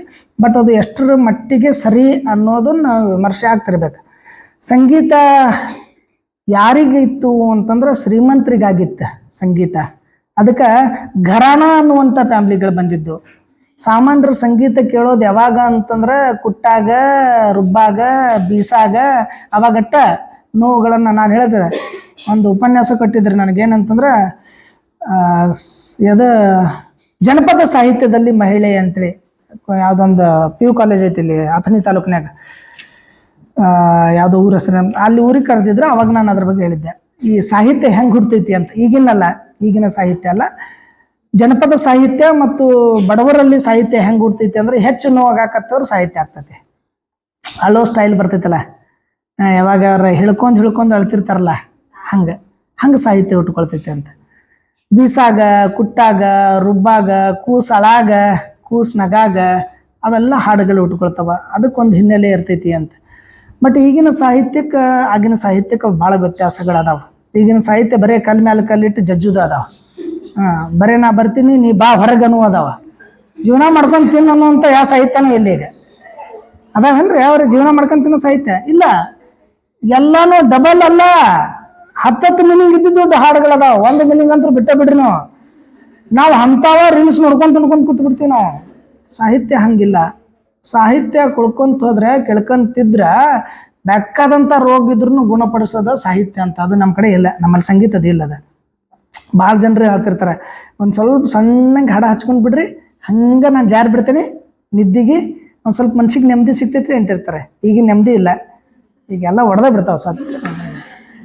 ಅದಕ್ಕಿರಲಿ, ವಿಜಯನಗರ ಸಾಮ್ರಾಜ್ಯದೊಳಗೆ ಇವರು ಮುಖ್ಯವಾಗಿ ಆರಂಭದೊಳಗೆ ಸಂಗಮ ವಂಶದೊಳಗೆ 1ನೇ ಹರಿಹರ, 1ನೇಯ ಬುಕ್ಕ, 2ನೇ ಹರಿಹರ, 1ನೇ ದೇವರಾಯ ಇವರು ಪ್ರಮುಖವಾಗಿರ್ತಕ್ಕಂಥ ಸಂಕ್ಷಿಪ್ತವಾಗಿರ್ತಕ್ಕಂಥ ಮಾಹಿತಿ ಕಾಂಪಿಟೇಟಿವ್ ಪರ್ಪಸ್ ಆಗಿ ಕೇಳಿದ್ರ ಅಂತನೋ ಕಾರಣಕ್ಕಾಗಿ ಅಷ್ಟೇ ಹೇಳಕ್ಕೆ ಬರೋದಿಲ್ಲ. ಶಾರ್ಟ್ ನೋಟ್ಸ್ ಆಗಿ ಇವರೊಳಗೆ ಯಾರ್ದಾರ ಕೇಳಿದರೆ ಕೇಳಬಹುದು. ಯಾಕಂದ್ರೆ rise and growth, establishment of Vijayanagara empire ಅಂತ ಐತಲ್ಲ ಸಿಲೆಬಸ್ನಾಗ. ಅದಕ್ಕೆ ಬಹುಶಃ ಇದ್ರ ಬಗ್ಗೆ ಯಾರಾದರೂ ಶಾರ್ಟ್ ನೋಟ್ಸ್ ಕೇಳಿದರೆ ಕೇಳ್ಬೋದು. Depends upon question paper refer ಮಾಡುವಂಥವ್ರಿಗೆ, ಅವರು ತಯಾರು ಮಾಡ್ತಾರಲ್ಲ ಅವ್ರಿಗೆ ಗೊತ್ತಿರ್ತದೆ.